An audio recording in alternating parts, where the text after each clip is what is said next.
David Chen, ang lalaking walang katulad. Kabanata 1101. Paano ako magsisinungaling kay Young Master Ning? Kung pumunta si Young Master Ning at malaman na nagsinungaling ako sa iyo, maaari mo akong sampelan hanggang mamatay. Nagmamadaling umiling si Tio Zong. Sa pagkakataong ito, naantig ang puso ni Ningji. Ang isang oras na pagsasanay sa tore ay katumbas ng isang araw ng pagsasanay sa labas. Hindi pa siya nakarinig ng ganoong bagay, at hindi pa sinabi ni Go Kaiyuan sa kanya. Sa ganitong paraan, may reserbasyon pa rin si Go Kaiyuan tungkol sa kanya, at hindi sinabi sa kanya ang lahat ng kanyang mga sikreto. Okay, naniwala ako sa iyo minsan. Tumango si Ningji, at pagkatapos ay inakay ang isang tao na sundan si Uncle Zong sa Gu Family Manor. Maya-maya, pagdating ng ilang tao, natigilan sila sa nakitang nasa harapan nila. Nakita ko ang manor na libu-libong ektarya, na matagal nang nasa Syre sa sandaling ito, at walang ganap na gusali, at may mga sirang pader at malalalim na hukay sa lahat ng dako. Sa pinakahilagang bahagi ng manor, nakatayo ang isang mataas na tore, at ang lumang tore ay nagpapalabas ng kakaibang kapaligiran. May-ari ng bahay. Tiningnan ni Uncle Zong ang tumpok ng mga abo na hugis tao sa lupa at agad na napagtanto na si Go Kaiyuan iyon. Pagkatapos ng lahat, pagkatapos na makasama si Go Kaiyuan sa loob ng maraming taon, makikilala niya ito kahit na maging abo. Mukhang huli na tayo, pagkatapos ay pinatay ni David ang iyong Panginoon at nakatakas. Sabi ni Ningji, ngunit ang kanyang mga mata ay patuloy na tumitingin sa Demon Suppression Tower. Sa unang tingin sa Town Magic Tower, naakit si Ningji sa kakaibang atmosphere ng Town Magic Tower. Young Master Ning, kailangan mong ipaghiganti ang aming patriarch. Naluluha si Uncle Zong, at walang mag-aakalang kapag iniwan niya si Go Kaiyuan at tumakas ngayon lang, hindi siya nagdalawang isip. Huwag kang mag-alala, gusto ko munang makita kung totoo ang sinabi mo. Sinabi ito ni Ningji, at dirdiretsong naglakad papunta sa Magic Tower ng bayan. Sa loob ng tore, ang mayamang aura ay patuloy na lumulusob sa katawan ni Ningji, na nagiging sanhi ng pagkulo ng dugo ni Ningji. Walang kamalay-malay, si Ningji ay nakaupo ng naka-crossleg, at ang enerhiya sa kanyang dantian ay nagsimulang tumakbo ng mabilis. Naramdaman din nito na pagkatapos ng isang oras, naramdaman ni Ningji na puno ng kapangyarihan ang kanyang buong katawan. Hahaha, pagoda talaga. Si Go Kaiyuan, ang taong ito, ay may napakagandang bagay. Itinago pa niya mag-isa. Lumabas si Ningji ng tore, ngunit nalaman niyang madilim na. Saglit na natigilan si Ningji, pagkatapos ay tumingin sa kanyang nasasakupan at sinabing, gaano na ako katagal? Master, isang araw ka nang pumasok. Sabi ng sumunod na lalaki. Isang araw. Nagulat si Ningji, hindi niya inaasahan na totoo ito. Hindi nakakagulat na puno ng lakas ang kanyang katawan. Ito ay lumiliko na siya ay nag-practice para sa isang araw, hindi isang oras, ngunit malinaw niyang naramdaman na mabilis itong lumipas, at ang oras sa tore ay napakaikli. Young Master Ning, nagsinungaling ako sa iyo ng maganda.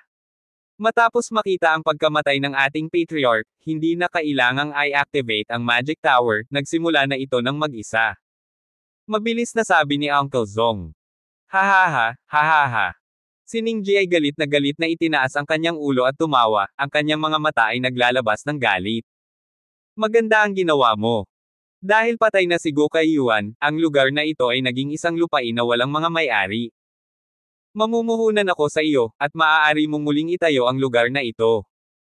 Sa hinaharap, ang lugar na ito ay magiging kaakibat na pamilya ng aking pamilyang Ning.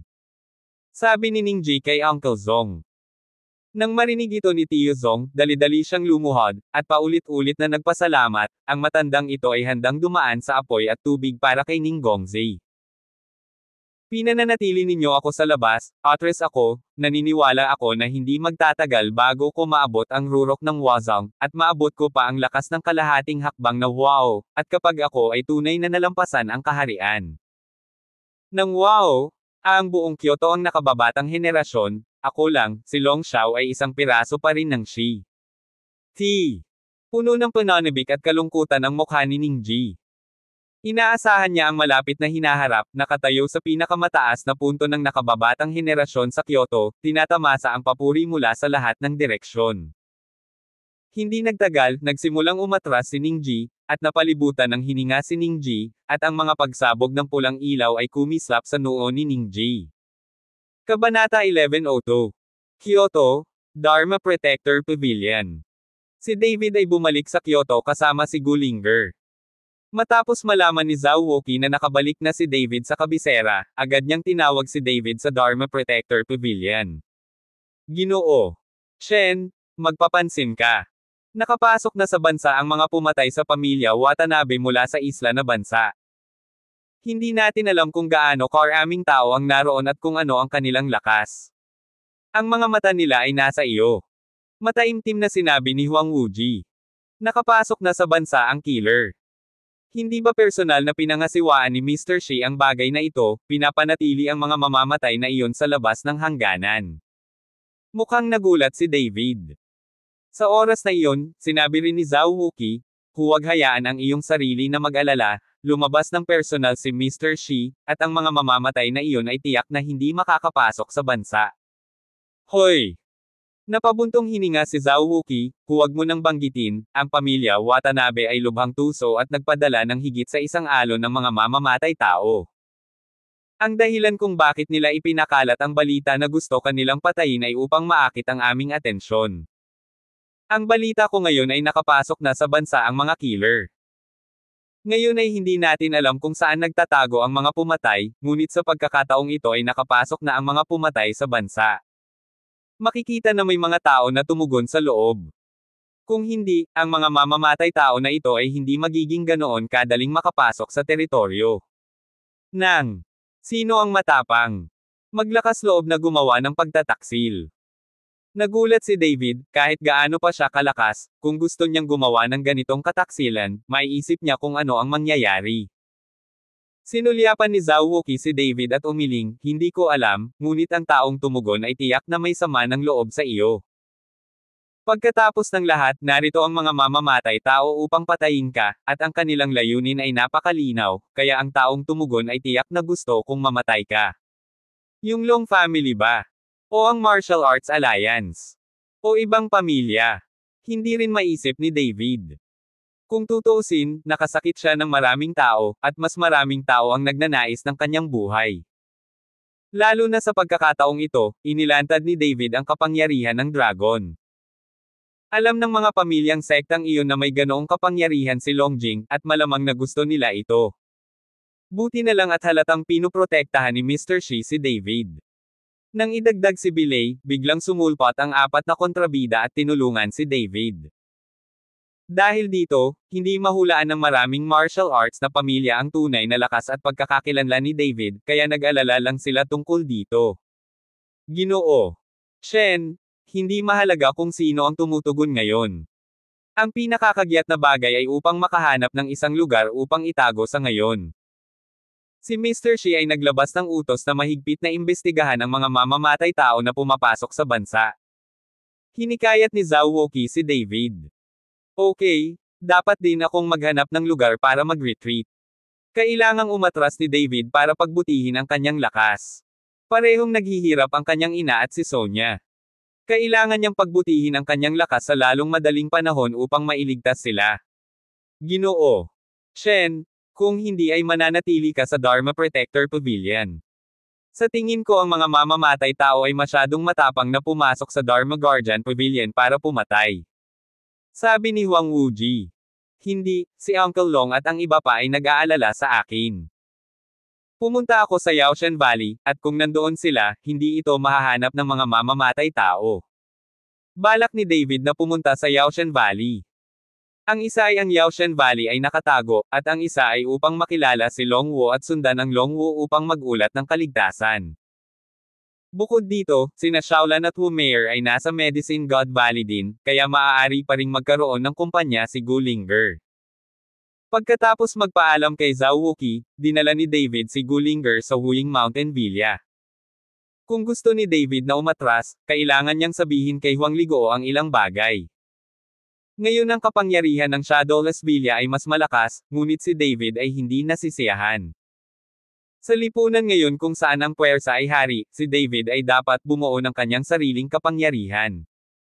Sumugod si David sa Wuying Mountain Villa. Nang malaman ni Huang Liguo mula kay David na ang Valley of the Wicked ay talagang isang bulwagan ng Dragon Sect, ang kanyang gulat na ekspresyon ay maaaring lumunok ng itlog. Pagkatapos magpaliwanag kay Huang Liguo, dumiretso sina David at Gulinger sa Yaoshan Valley at nagsimulang umatras. Kabanata 1103. Kyoto Budo Alliance. Sa harap ni Zhu Jishan ay nakatayo ang 5 mandirigmang isla na nakakimono at mga espada ng katana. Ang 5 taong ito ang mga killer na ipinadala ng pamilya Watanabe. Ang lakas ng bawat isa ay higit sa ika-8 ranggong martial sect, at ang mukha ng lahat ay malungkot.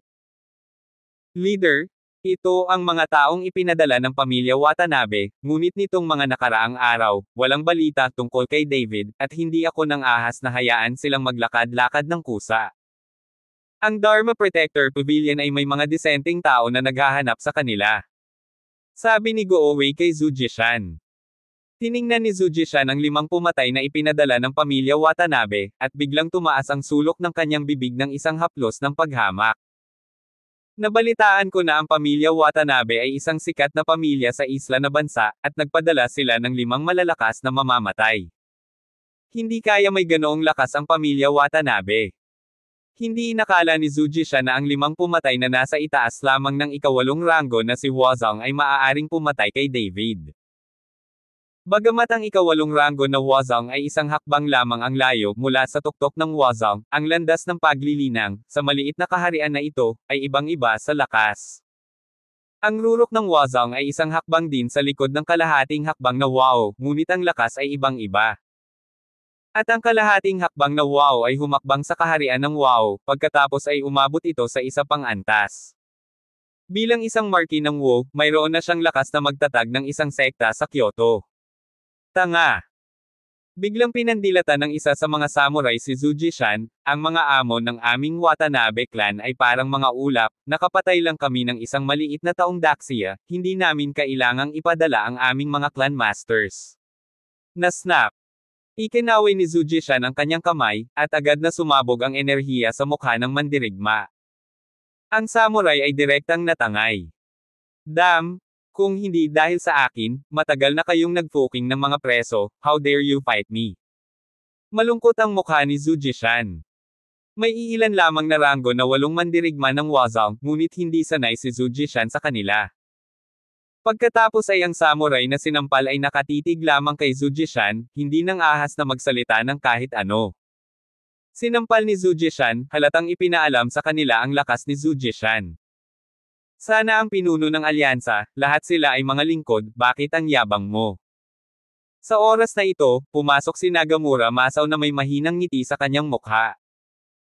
Nang makita si Nagamura Masaw, nagpakita si Zhu Jishan ng isang ngiti, Ambassador Nagamura, ang mga mandirigmang ito sa iyong isla na bansa ay hindi masyadong malakas, ngunit ang kanilang init ng ulo ay hindi maliit. Ang lakas ng loob nilang makipagtsismisan kahit kanino. Hahaha, sana ay hindi ito pakialam ng pinuno ng alyansa, natural na tuturuan ko sila ng leksyon kapag bumalik ako. Tumawa si Nagamura Masaw.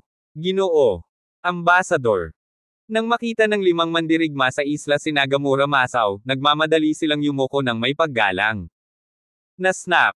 Sinampal ni Nagamura Masaw ang samurai na hindi gumagalang kay Zhu Jishan kanina lang. Sinasabi ko sa iyo, sa isla na bansa, wala akong pakialam kung gaano kalawak ang pamilya mo sa Watanabe, ngunit ito ay daksya. Kung gusto mong mabuhay, huminahon ka ng kaunti. Huwag mong iiwan ang iyong buhay dito bago matapos ang gawain. Malakas na sambat ni Masaw Nagamura na may malamig na mukha. Ang iilang mandirigma sa isla ay hindi nang ahas na huminga. Kahit mayabang ang pamilya Watanabe, hindi sila nang ahas na sundan ang opisyal, at si Nagamura Masaw ang opisyal na kinatawan ng isla. Hay! Mabilis na sumagot ang ilang samurai. Ambassador Nagamura, hindi mo na sila kailangang turuan ng leksyon sa harap ko. Natapos ko na ang mga bagay na ipinagkatiwala mo sa akin, at ngayon ay maaari mo nang kunin ang mga ito. Si Zhu Jishan ay nakipagsapalaran upang mailusot ang mga mamamatay tao na ito sa teritoryo, at ngayon ang mga taong ito ay mainit na nami. Matapos ilayo ni Masaw Nagamura ang mga taong ito, mas naging kalmado si Zhu Jishan. I wish the leader, nasaan na si David? Sana mas bigyang pansin ng pinuno. Gusto rin patayin ng pinuno ang David na iyon, hindi ba? Bahagyang ngumiti si Nagamura Masao kay Zujishan. Ikinaway ni Zujishan ang kanyang kamay, kung gayon nasaan si David, paano ko malalaman, maaari mong suriin ito sa iyong sarili. Kabanata 1104. I wish you all the best, sana mas matulungan mo ako. Kung hahayaan mo akong suriin ito sa aking sarili, ipaalam sa mga tao sa Protector Pavilion, at arestuhin ang ilan sa kanila, kung sila ay pinahirapan upang mangikil ng mga pag-amin, hindi ko magagarantiya kung kukunin ka nila o hindi. Ibigay mo. Si Nagamura Masao ay may ngiti sa kanyang mukha, ngunit may matinding pananakot sa kanyang tono. Agad na nanlamig ang mukha ni Zujishan, at sumimangot siya ng mahigpit, pinagbabantaan mo ako. Hindi. Sana hindi ako maintindihan ng pinuno, pinaalalahanan lang kita. Si Masao Nagamura ay laging may ngiti sa kanyang mukha. Hindi nagsalita si Zujishan, at malamig na tumingin kay Nagamura Masao, ngunit alam niyang nahuli siya ni Nagamura Masao. Pagkaraan ng ilang sandali, dahan-dahang sinabi ni Zujishan, magpapadala ako ng isang tao upang suriin, naniniwala akong aabutin ng ilang araw upang malaman kung nasaan si David. Kung gayon, maraming salamat sa pinuno. Yumuko si Nagamura Masao ng kanyang mga kamay. Pero paalalahanan ko kayo na itong mga killer na pinadala ninyo ay biro lang. Baka hindi nila mapatay ang David na iyon. Paalala ni Zujishan. Hindi na kailangang mag-alala tungkol dito. Bagamat hindi malakas ang lima sa kanila, kapag nagsanib puwersa silang lima, kahit isang pikwazang tulad ni Director Goo ay hindi nangangahulog ang isang kalaban. Si Masao Nagamura ay mukhang may tiwala. Well, mabuti iyon. Tumango si Zujishan. Alam ni Zujishan na ang ilang mga tao ay hindi masyadong malakas, ngunit alam nila kung paano pagsamahin ang mga pag-atake. Hanggat sila ay nagkakaisa, ang kanilang lakas ay tataas ng husto. Dahil ipapadala ng pamilyang Watanabe ang 5 taong ito, dapat naroon ang kanilang kinang. Kyoto Dragon House.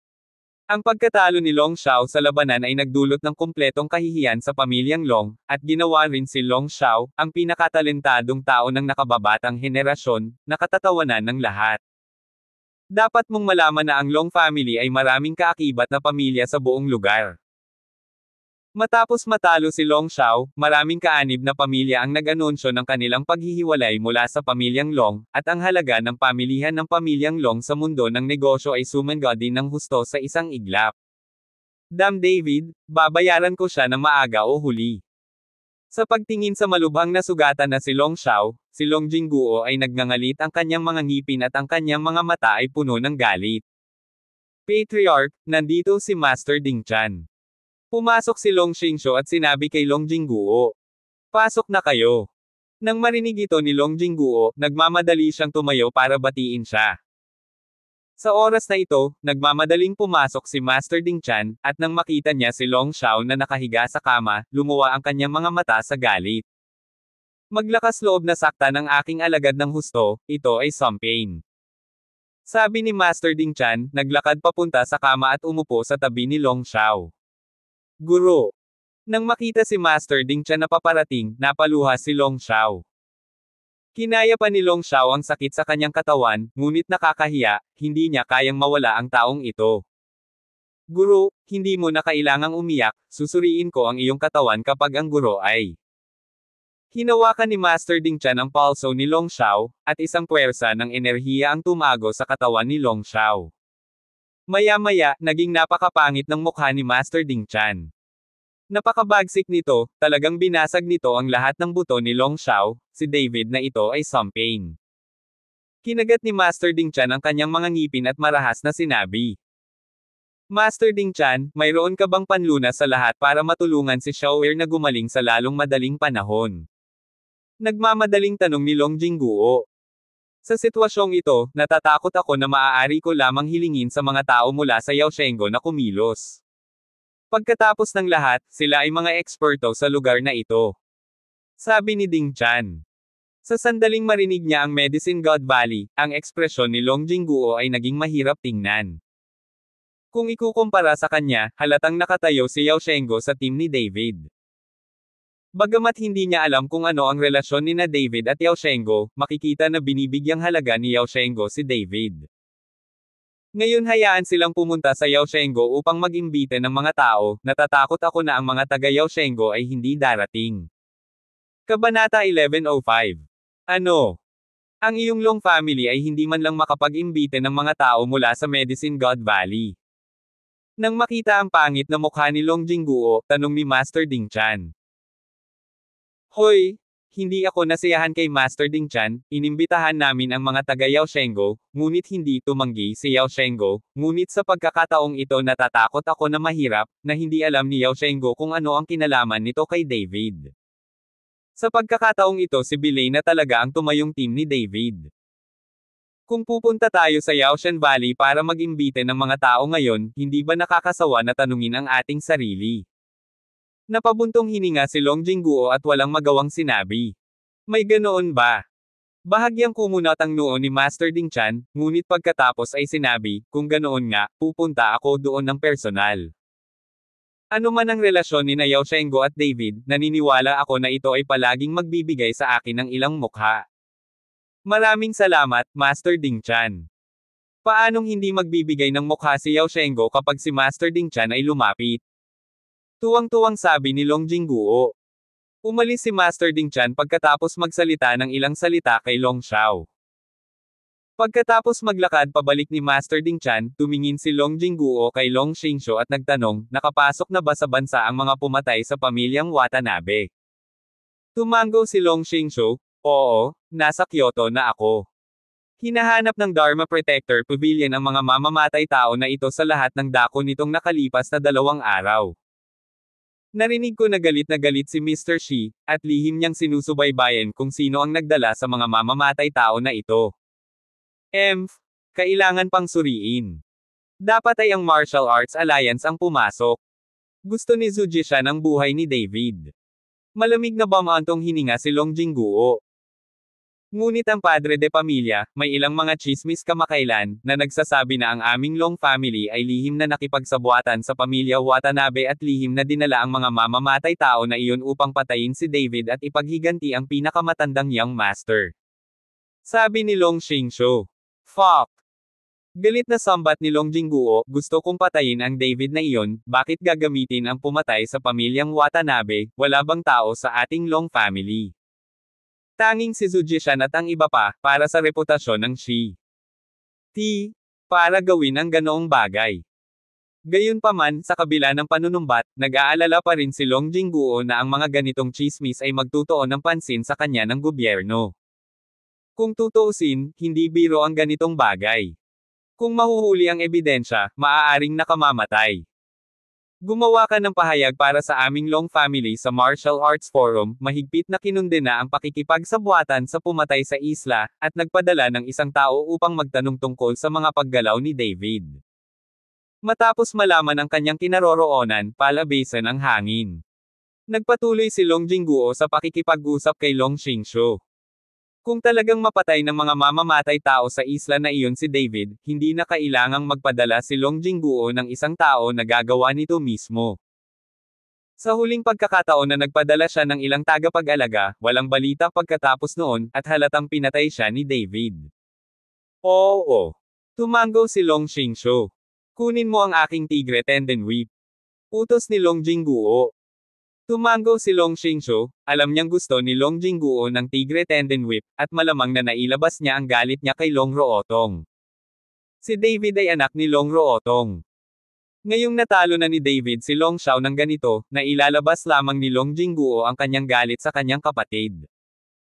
Hindi nagtagal, kinuha ni Long Xingsho ang tigre tendon whip at sinundan si Long Jingguo sa piitan ng pamilya Long. Sa madilim na piitan, si Long Ruotong ay nakaupo doon na tulala.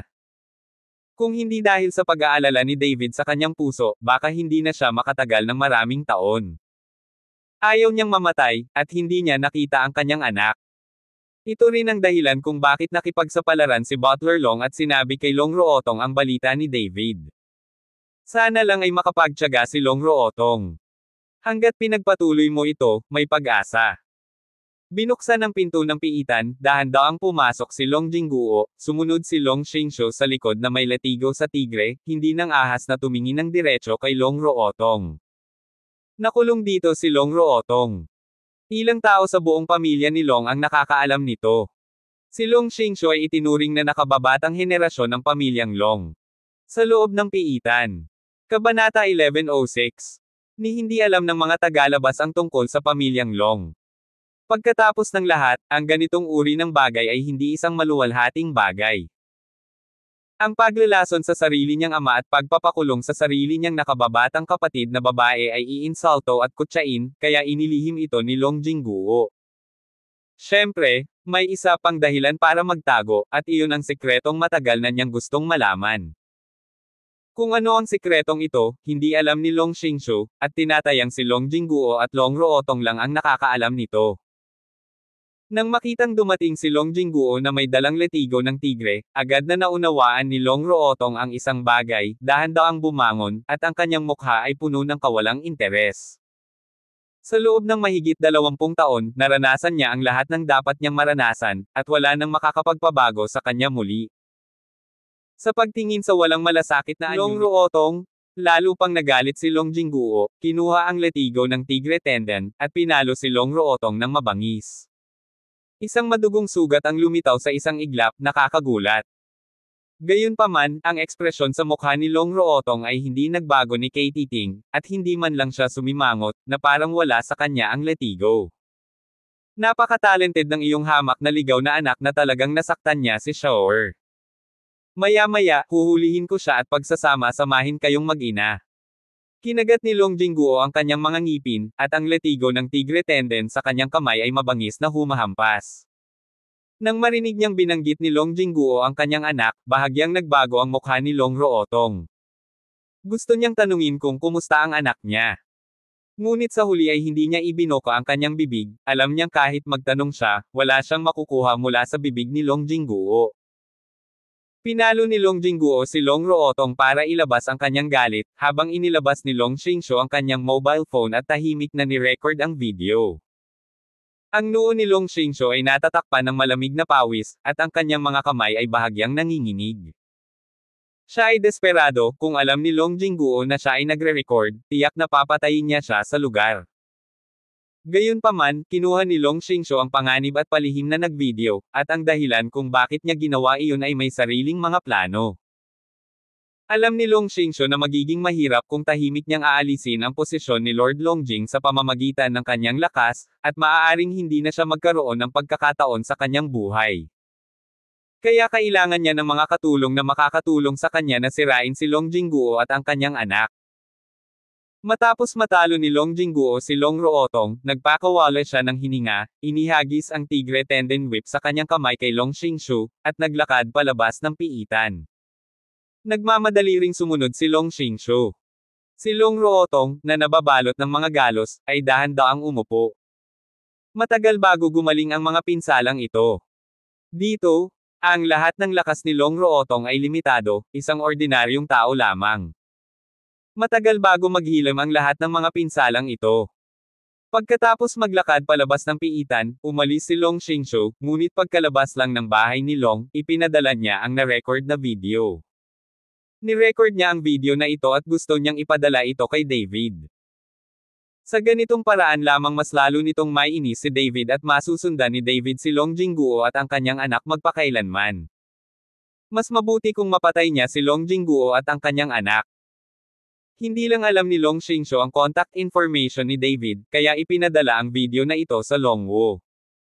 Pagkatapos ng lahat, si Long Wu ay dating mula sa pamilyang Long, at kilala rin niya si Long Xingshu. Alam ni Long Xingshu na tiyak na makokontak ni Long Wu si David. Kapag nakita ni David ang video na ito, siguradong magagalit siya.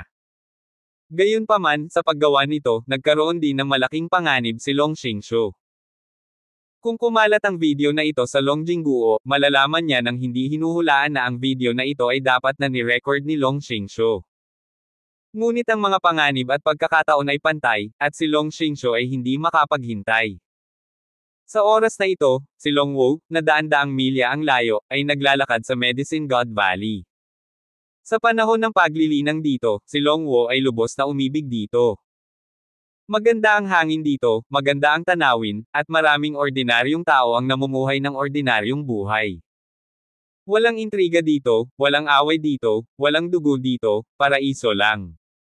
Kabanata 1107.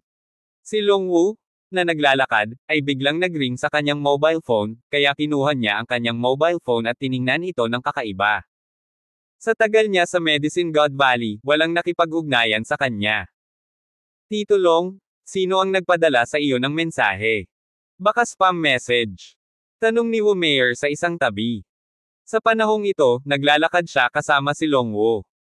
Pagkatapos ng lahat, hindi na kailangang magsanay ni Wu Mayer, habang sinusubukan ni Xiaolan ang kanyang makakaya upang magsanay araw-araw.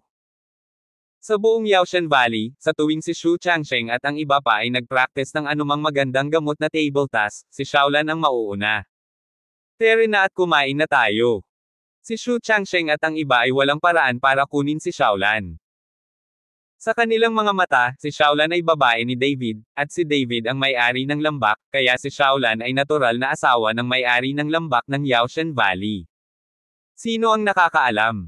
Sabi ni Longwo at binuksan ang mensahe. Nang tumalo ng video, natigilan si Longwo.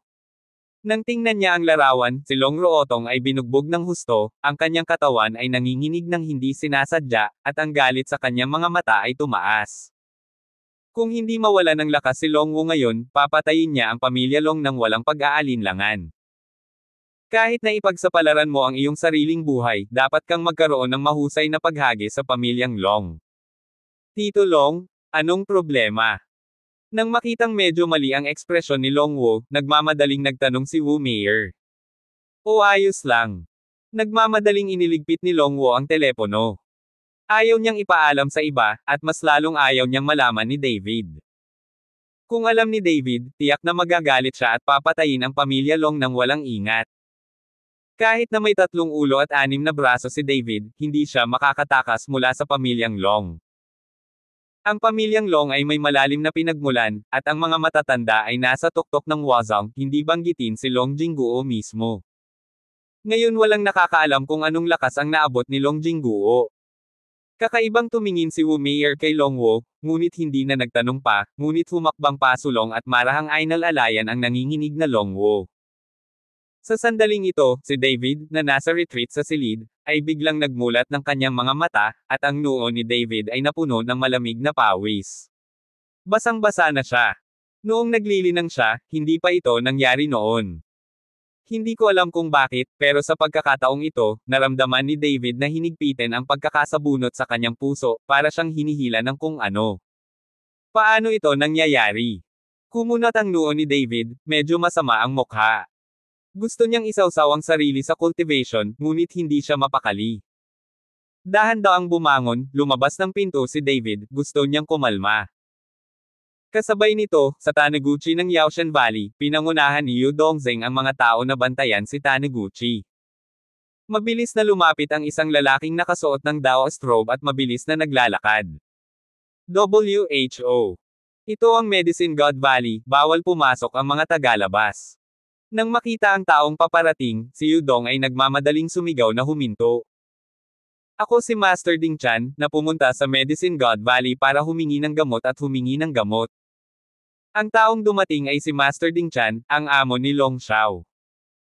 Upang makabawi si Long Xiao sa lalong madaling panahon, maaari lamang siyang pumunta sa Yaoshan Valley ng personal. Nang marinig na si Master Ding Chan iyon, agad na naging magalang si Yudong.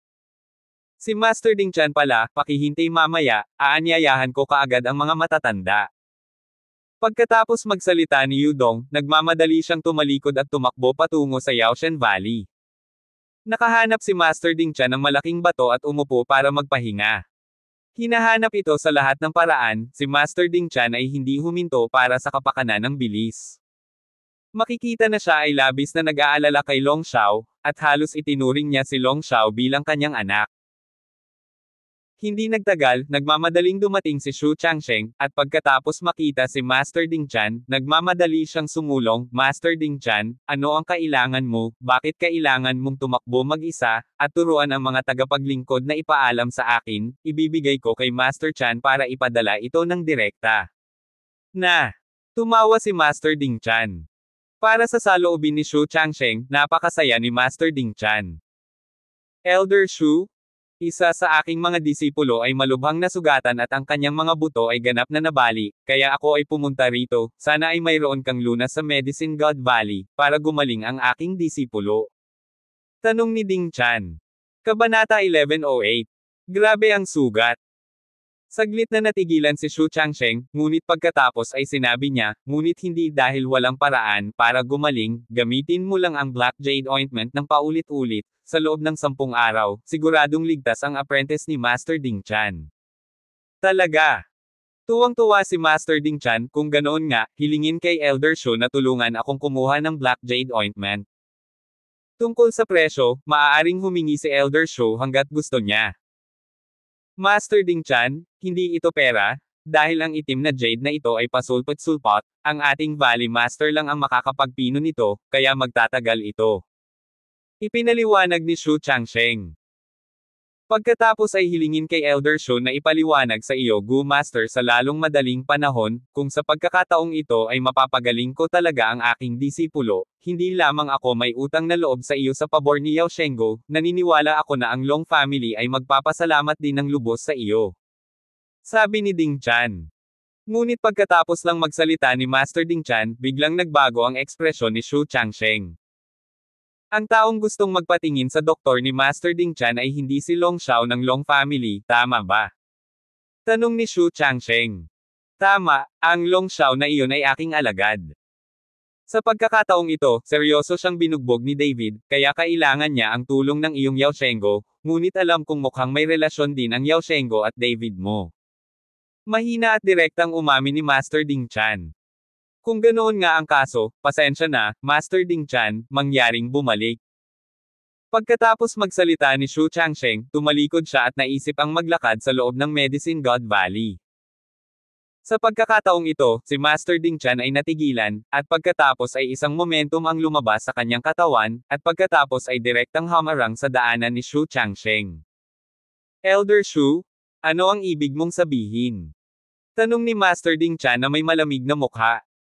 Ang ating Medicine God Valley ay hindi gagamutin ang mga tao ng Long family, lalo na ang Long Xiao na iyon. Sabi ni Shu Changsheng na walang ekspresyon ang mukha. Bakit? Baka may holiday ang iyong Yao Shenggo at ang Long family. Kung mayroong anumang hindi pagkakaunawaan sa pagitan ng Yao Shenggo at ng Long family, maaari akong tumulong para makipagpayapaan at hayaan ang Long family na humingi ng tawad. Hindi pa rin maintindihan ni Master Ding Chan kung bakit galit na galit si Shu Changsheng sa pamilyang Long. Hindi na kailangan pang sabihin ni Master Ding Chan, bumalik ka na. Hindi namin makita ang sakit ni Long Xiao. Si Shu Changsheng ay may matigas na ugali, at walang puwang para sa negosasyon. Paano kung kailangan kitang makita? Nanlamig ang mukha ni Master Ding Chan, na sinundan ng malupit na aura na bumalot kay Shu Changsheng. Sa pagharap kay Master Ding Chan, si Shu Changsheng ay walang kapangyarihang lumaban, kaya hindi niya binalak na makipagpunyagi. Kahit napatayin mo ako, o kahit napatayin ang lahat sa aming Yaoshen Valley, hindi namin gagamutin si Long Xiao. Mahinahong sabi ni Shu Changsheng. Sa oras na ito, maraming tao sa Yao Shenggo ang sumugod na palabas, at lahat sila ay pinalibutan si Master Ding Chan. Hindi natarante si Master Ding Chan, ngunit iniunat ang kanyang kamay at idinikit ito sa leeg ni Shu Changsheng. Maniwala ka man o hindi, maaari kitang ipadala sa H3L ngayon din. Bahagyang naningkit ang mga mata ni Master Ding Chan, at ang kanyang katawan ay puno ng layuning pagpatay. Bahagyang ipinikit ni Shu Changsheng ang kanyang mga mata at walang sinabi. Nang makita ang eksenang ito, si Master Ding Chan ay malapit nang mamatay sa galit, nagngangalit ang kanyang mga ngipin at sinabing, tinatanong kita muli, gusto mo bang magpatingin sa doktor para kay Long Xiao? Huwag kang tumingin. Mapagpasyahang sabi ni Shu Changsheng. Kung hindi ka tumingin, papatayin kita.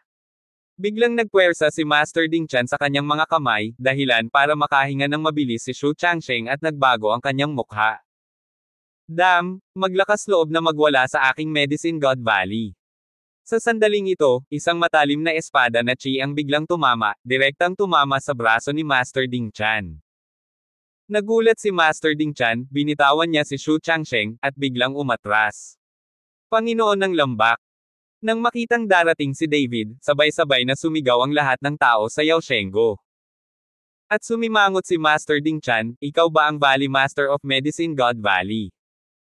Hindi niya inaasahan na ang Yaoshenggo Valley Master ay napakabata, na medyo hindi inaasahan. Kabanata 1209. Sino ka? Umalis ka dito kung magkakilala kayo, huwag mong hanapin ang kamatayan. Umungol si Luo Jinzuo sa 12-dosenang mga lalaking nakaitim. Ngunit sino ang nakakaalam na ang 12-dosenang mga lalaking nakaitim ay hindi nagmamadali, sa halip ay ngumiti, Second Master Luo, matagal ka na naming hinihintay dito. Hintayin mo ako. Ano pa ang hinihintay mo? Natarante si Rogenzo. Hintayin kita, syempre papatayin kita. Tumawa ang isang lalaking nakaitim. Itong kapatid, ang aming pamilya Luo ay walang mga hinaing o galit sa iyo. Bakit mo ako pinapatay? Kung nahihirapan ka, sabihin mo sa akin anumang oras, at magpapadala ako ng isang tao na magpadala sa iyo ng maraming pera. Nang makita ang hindi nagmamadaling hitsura ng kabilang partido, alam ni Luo Jinzuo sa kanyang puso na nakatagpo siya ng matigas na tuod. Sabi ko, ayaw namin ng pera, buhay mo ang gusto namin. Pagkatapos magsalita ng lalaking nakaitim, direktang binaril niya si Luo Jinzuo. Ang ibang mga lalaking nakaitim ay lumipat din patungo sa mga katulong ng pamilya Luo.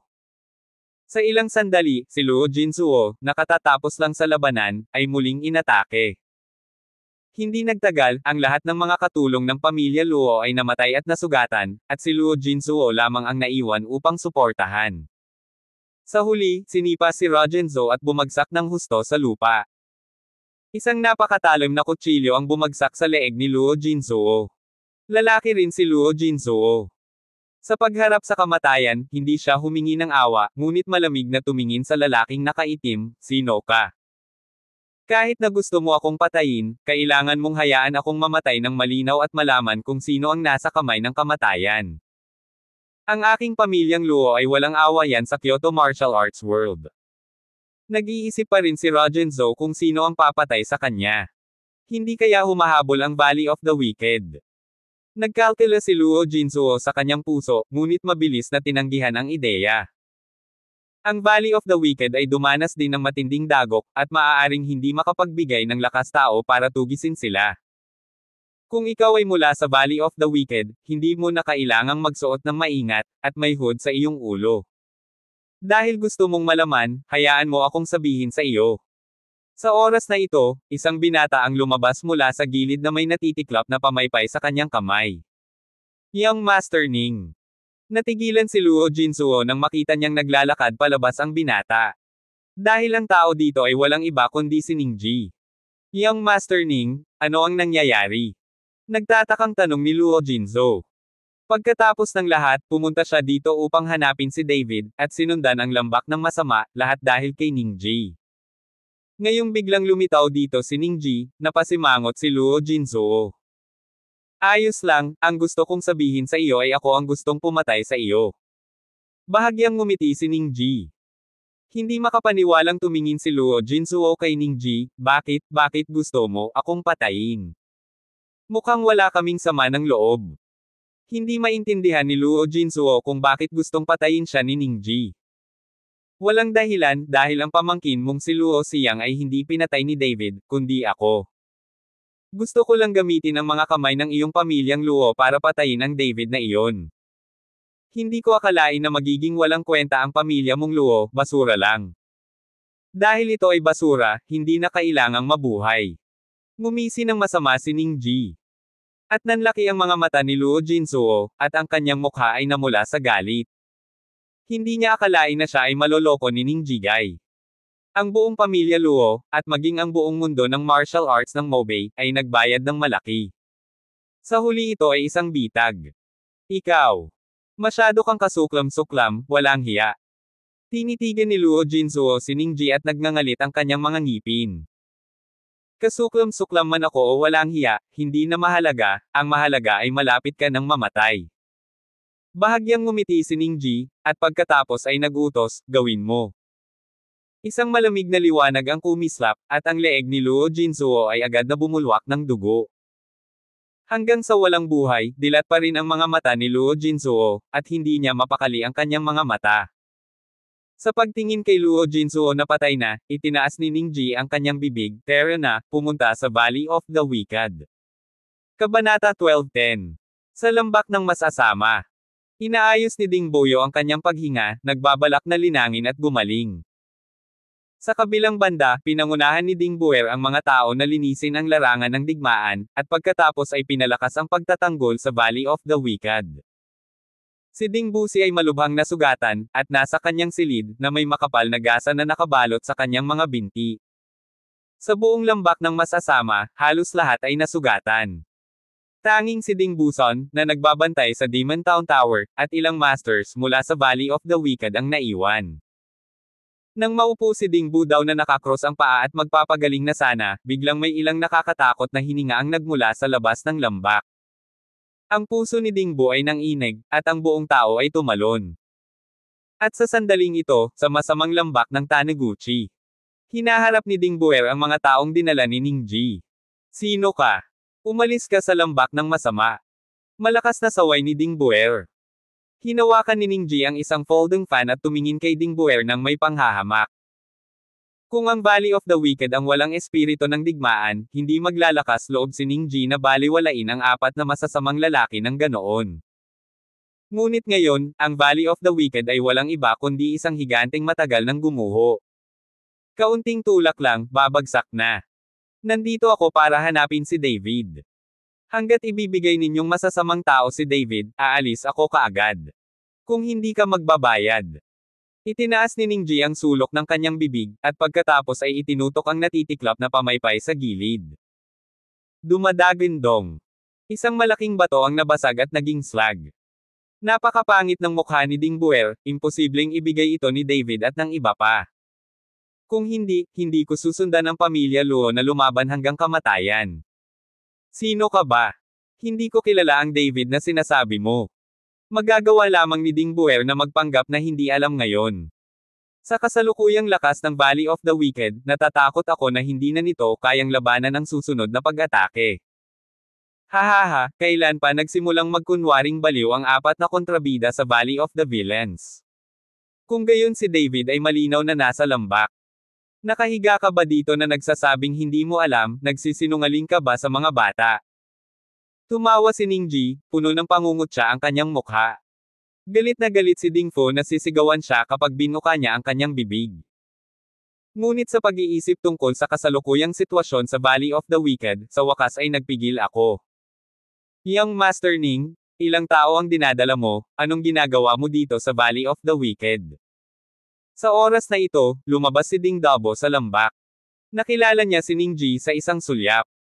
Ang pamilyang Ning ay isa sa pinakamahusay na pamilya ng sekta sa Kyoto. Master Dinggu, gusto ko lang ilayo si David, walang ibang intensyon. Bahagyang sinabi ni Ningji, basta ibigay mo si David, aalis ako kaagad. Imposible. Sabi ni Ding Dabo at tumanggi. Kung ganoon ang kaso, huwag mo akong sisihin sa pagiging bastos ko. Agad na sumambulat si Ningji na may layuning pumatay. Huwag mo akong pretuhin bilang isang malambot na persiman. Hindi natapos sa pagsasalita si Ding, at nagsimulang kumislap ang kanyang katawan, at patuloy na tumataas ang kanyang hininga. Hahaha, itigil mo na ang pagpapanggap, malubha ka ng nasugatan, pero katatapos lang ng shot. Gusto kitang harapin, iwagayway mo lang ang kamay ko. Natawa si Ningji nang makita niya ang mapagpanggap na hitsura ni Ding Buddha. Ito na ba ang katapusan ng pagbaril, pagkatapos ay subukan ito? Sa palad ng kamay ni Ding Dao Dao, nagsimulang kumurap ang mga sinag ng liwanag. Kaagad pagkatapos, isang sinag ng liwanag ang dumiretso kay Ningji. Boom! Sa isang malakas na putok, nagbago ang mukha ni Ningji, at pagkatapos ay umuurong muli ang kanyang anyo. Kung tutuusin, hindi malaki si Ding kundi si Marky Wo, kahit nasugatan siya, hindi dapat maliitin ang suntok na ito. Si Ningji ay naitaboy, at ang kanyang mukha ay naging sobrang lamig. Kung ganoon ang kaso, huwag mo akong sisihin. Pagkatapos magsalita, iwinagayway ni Ningji ang kanyang kamay, ibigay mo sa akin ang lahat. Ang mga ekspertong dinala ni Ningji ay sumugod. Ang tatlong half-step Wow Masters ay hindi sapat na malaki para direktang harapin si Xiang Ding. At hindi ibinulsa ni Ding ang kanyang tunay na galit, at nagngangalit ang kanyang mga ngipin upang labanan. Ang sugat sa katawan ni Ding Dabo ay patuloy na pumuputok, at damaloy ang dugo, na nagpapakulay ng pula sa buong katawan ni Ding Dabo. At ang lambak ng masama ay nagpahirap sa mga tao, at naubos na. Ngayong naharap muli ang sitwasyong ito ay naging isang panig na pagpatay. Kabanata 12:11. Bumangon si Ding Buer para lumaban, ngunit wala itong silbi. Hindi nagtagal, naging bilanggo si Ding Buer. Master Dinggo, huwag ka nang lumaban, sumunod ka lang at hulihin mo. Ang kabayaran na binabayaran mo para sa paglaban sa ganito ay ang buhay ng lahat sa lambak ng masama. Tumingin si Ningji kay Ding Dabo at sinabing may tagumpay na saloobin. Hindi kumibo si Ding, ang tanging tugon sa kanya ay isang matalim na palad. Matigas ang ulo. Malamig na sumengot si Ningji, at pagkatapos ay sinundan ng mga tao upang salakayin si Ding Dao. Sa pag-atake ng mga taong ito, paulit-ulit na umatras ang tangkad ni Ding. Kaayusan. Sumabog si Ningji. Kaagad pagkatapos, pinalibutan ng ilang master ng pamilya Ning si Ding Bodian, at pagkatapos ay patuloy na nagbabago ng posisyon. Ang mga sinulid na sutla na hindi nakikita ng mata ay kinunan mula sa mga kamay ng mga taong ito. Kaagad pagkatapos, ang mga sinulid na seda na ito ay nagsimulang ihabi sa isang malaking lambat sa pagbabago ng posisyon ng mga taong ito. Natakpin ng malaking lambat ang katawan ni Ding. Ngayon makikita ko kung paano ka lumalaban. Pagmamalaki ni Ningji. Namumula ang mga mata ni Ding Dao at patuloy siyang nagpupumiglas. Patuloy na tumalsik ang dugo sa kanyang katawan, at walang pakialam si Ding Babo. Ngunit hindi nagtagal, ang hininga sa katawan ni Ding Dabo ay naging matamlay, at pagkatapos ay isang subo ng dugo ang bumulwak. Dahan daw ang hindi kumalma si Ding. Sa sandaling ito, naging dugo na siya. Tumingin si Ningji kay Ding Buday at nginisyan, bakit kailangan ito? Na si David ay nararapat sa iyong buhay upang protektahan siya. Ding Babo ang matinding dinuraan ni Ningji. Ngunit walang pakialam si Ningji, ngunit hinayaan ang mga tao na pindutin sina Ding Dabo at Ding Buer, at pagkatapos ay naglakad patungo sa lambak. Sa Valley of the Wicked, nakita ng lahat na si Ding ay hindi masyadong nahuli, at maaari lamang mahuli ng walang anumang pagtutol. Hanggang sa lugar kung nasaan ang Magic Tower ng bayan. May pinangunahan si Ding Buson para pigilan si Ningji. Nang makita ni Ding Buson na may mga galos sina Ding Buson at Ding Buer ay tumaas na ang galit sa kanyang katawan. Hayaan mo ang aking panganay na kapatid na lalaki at pangalawang kapatid na lalaki. Galit na tumitig si Ding Buson, at patuloy na sumasabog ang hininga sa kanyang katawan. Nang makita ang biglaang paglitaw ni Ding Buson at ilang mga master mula sa Valley of the Wicked, tila nagulat si Ningji. Hindi ko talaga akalain na ang lambak ng masasama ay umabot sa puntong ito, at nagpadala pa nga ng isang tao para bantayan itong si David. Hindi inaasahan ni Ningji na walang pakialam si Ding Dao sa kanyang sariling kaligtasan, ngunit nagpadala siya ng isang tao upang bantayan si David. Hindi niya maintindihan kung ano ang relasyon sa pagitan ng lambak ng kontrabida na ito at ni David. Hayaan mo ang aking panganay na kapatid na lalaki at pangalawang kapatid na lalaki. Sigaw ulit ni Ding Buson. Mas mabuting tingnan mo ng malinaw ang sitwasyon, at ngayon ay masunurin kang nahuli, upang hindi magdusa ng laman at dugo, kung maglakas loob kang lumaban, papatayin ko sila. Pagkatapos magsalita ni Ningji, bumunot siya ng espada at itinuro si Ding Dabo. Nang makita ito ni Ding Buson, hindi niya alam ang gagawin. Pangatlo, huwag mo kaming pansinin, kailangan mong tandaan ang gawaing ibinigay ko sa iyo, kahit na mamatay ka, kailangan mong panatilihin ito. Sigaw ni Ding Babo kay Ding Buson. Galit na sambat ni Ningji, at pagkatapos ay sinaksak ng espada ang tiyan ni Ding Dabo. Biglang lumuwa si Ding Dao ng isang subaw ng dugo, at ang kanyang mukha ay sobrang mapatla. Kuya! Dilat na dilat ang mga mata ni Ding Buson, at puno ng galit ang mukha. Sumunod ka, mahuhuli ka, kapag lumaban ka, puputulin mo ang kanyang ulo gamit ang susunod na espada. Binyantaan ni Ning Ji si Ding Buson. Hindi nagtagal, ilang master ng pamilyang Ning ang lumapit, si Ding Buson ay tumingin kay Ding Buson na walang magawa sa kanyang mga mata. Hindi siya lumaban, dahil hindi niya kayang panoorin si Ding Dabo na mamatay sa harapan niya. Walang gustong sabihin si Ding, pero napuno na ng dugo ang kanyang lalamunan. Matapos kontrolin si Ding Buson at ang mga master sa Valley of the Wicked, tumingin si Ning Ji sa Demon Suppression Tower sa harap niya na may hitsura ng kaimbutan. Tulad ng sinabi ko, ang Demon Town Tower ay hindi madaling sirain. Lumalabas na ito ay nasa mga kamay ni David, at ako lamang ang karapat-dapat sa gayong kayamanan. Dahan-daang lumapit si Ning Ji sa Demon Suppression Tower. Kabanata 12:12. Nanatiling may liwanag ang katawan ni Ning Ji, at alam niyang tiyak na magtatayo si David ng isang formation sa paligid ng Demon Suppression Tower. Nang maingat na lumapit si Ning Ji sa Demon Suppression Tower, biglang kumidlat sa kalangitan. Boom! Pagkatapos ng isang malakas na putok, isang malaking hukay ang agad na lumitaw sa harap ni Ning Ji. Sa kabutihang palad, umiwas si Ning Ji sa oras, kung hindi ay direktang binomba siya. Damn! Sure enough, isang killing formation ang naset up. Buti na lang nakapaghanda na ako. Tumingin si Ning Ji sa malalim na hukay sa kanyang harapan at nagmura. Pagkatapos ay komandat ang palad ni Ning Ji, at pagkatapos ay sinampal niya ito ng malakas. Dumadagindong. Ang espasyo sa kanyang harapan ay nag-iba-iba ng ilang sandali, at pagkatapos ay makikita ang pagpatay na porma sayon sa ilalim ng tela ni David. Sa pagbuo ng pagpatay, sunod-sunod na kumikislap na parang kidlat ang mga sinag ng liwanag. Napakalakas ng porma sayon ng pagpatay. Tiningnan ni Ning Ji ang pamatay na porma sayon sa kanyang harapan na may time na ekspresyon. Gayunpaman, ang Demon Suppression Tower ay nasa harapan niya, at hindi madaling sumuko si Ning Ji. Anong ginagawa mo? Sabay nating sirain itong pamatay. Umungol si Ning Ji. Maraming mga master ng pamilyang Ning ang sumulong, at lahat ay bumukas ng buong lakas. Boom! Nagkaroon ng malakas na ingay sa kalangitan, at ang pamatay na porma sayon na inilatag ni David ay agad na nabasag na parang salamin. Ang lakas ng digital half-step na marquee, hindi talaga kayang suportahan ng pamatay na formation na ito. Sa pagtingin sa nasirang porma sayon ng pagpatay, ang sulok ng bibig ni Ning Ji ay nagtaas ng bakas ng pagmamalaki. Ayan, gusto mo rin ba akong tigilan?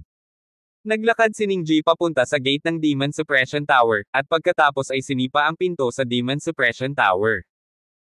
Ngunit sino ang nakakaalam, sa ilalim ng paanan na ito, ang tarangkahan ng taong Demon Tower ay hindi gumagalaw. Isang stream ng liwanag ang kumislap sa itaas ng gate, ngunit ang katawan ni Ning Ji ay direktang natamba. Sumimangot si Ning Ji at sinabing, bakit ito nangyayari? Humakbang pasulong si Ning Ji, napabuntong hininga muli, at pagkatapos ay malakas na hamampas sa pinto. Ngunit nanatiling hindi gumagalaw ang pinto, ni kahit kay titing na bakas. Sa kabaligtaran, ang katawan ni Ning Ji ay mas natamba sa pagkakataong ito, at bumagsak ng husto sa lupa. Gulat na napatingin si Ning Ji sa Demon Tower sa kanyang harapan, at ang kanyang mukha ay naging napakapangit. Subukan mo. Tinanong ni Ning Ji ang ilang eksperto mula sa pamilya Ning na subukan ito.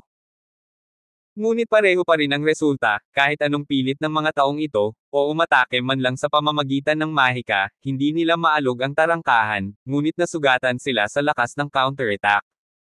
Ito. Anong nangyayari dito? Napakapangit ng mukha ng lahat. Ang mga taong ito ay pawang kalahating hakbang na marquee, hindi banggitin ang isang tarangkahan, kahit isang bundok, sa ilalim ng gayong pambobomba, ay gumuho na noon pa man. Paano ito nangyayari? Ibinoling ni Ning Ji ang kanyang tingin kay Ding Dabuo, pagkatapos ng lahat, ang Demon Town Pagoda ay nasa Valley of the Evil na ngayon. Paano ko malalaman? Sabi ni Ding Bobo na may patag na ekspresyon. Noong una, medyo nag-aalala si Ding kay David, pero nang makitang may sariling bawal na porma sayon ang Town Magic Tower, at napakalakas nito, gumaan ang pakiramdam ko.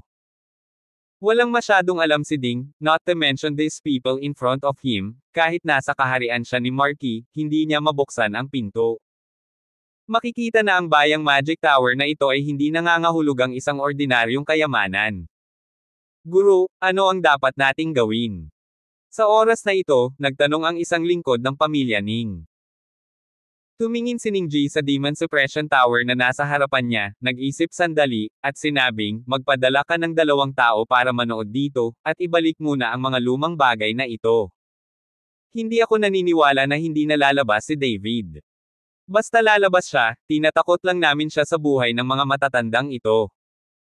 Dahil ang masamang lambak ay desperado na protektahan siya, kung gayon si David at ang mga matatandang tao sa masamang lambak ay dapat magkaroon ng isang hindi pangkaraniwang relasyon.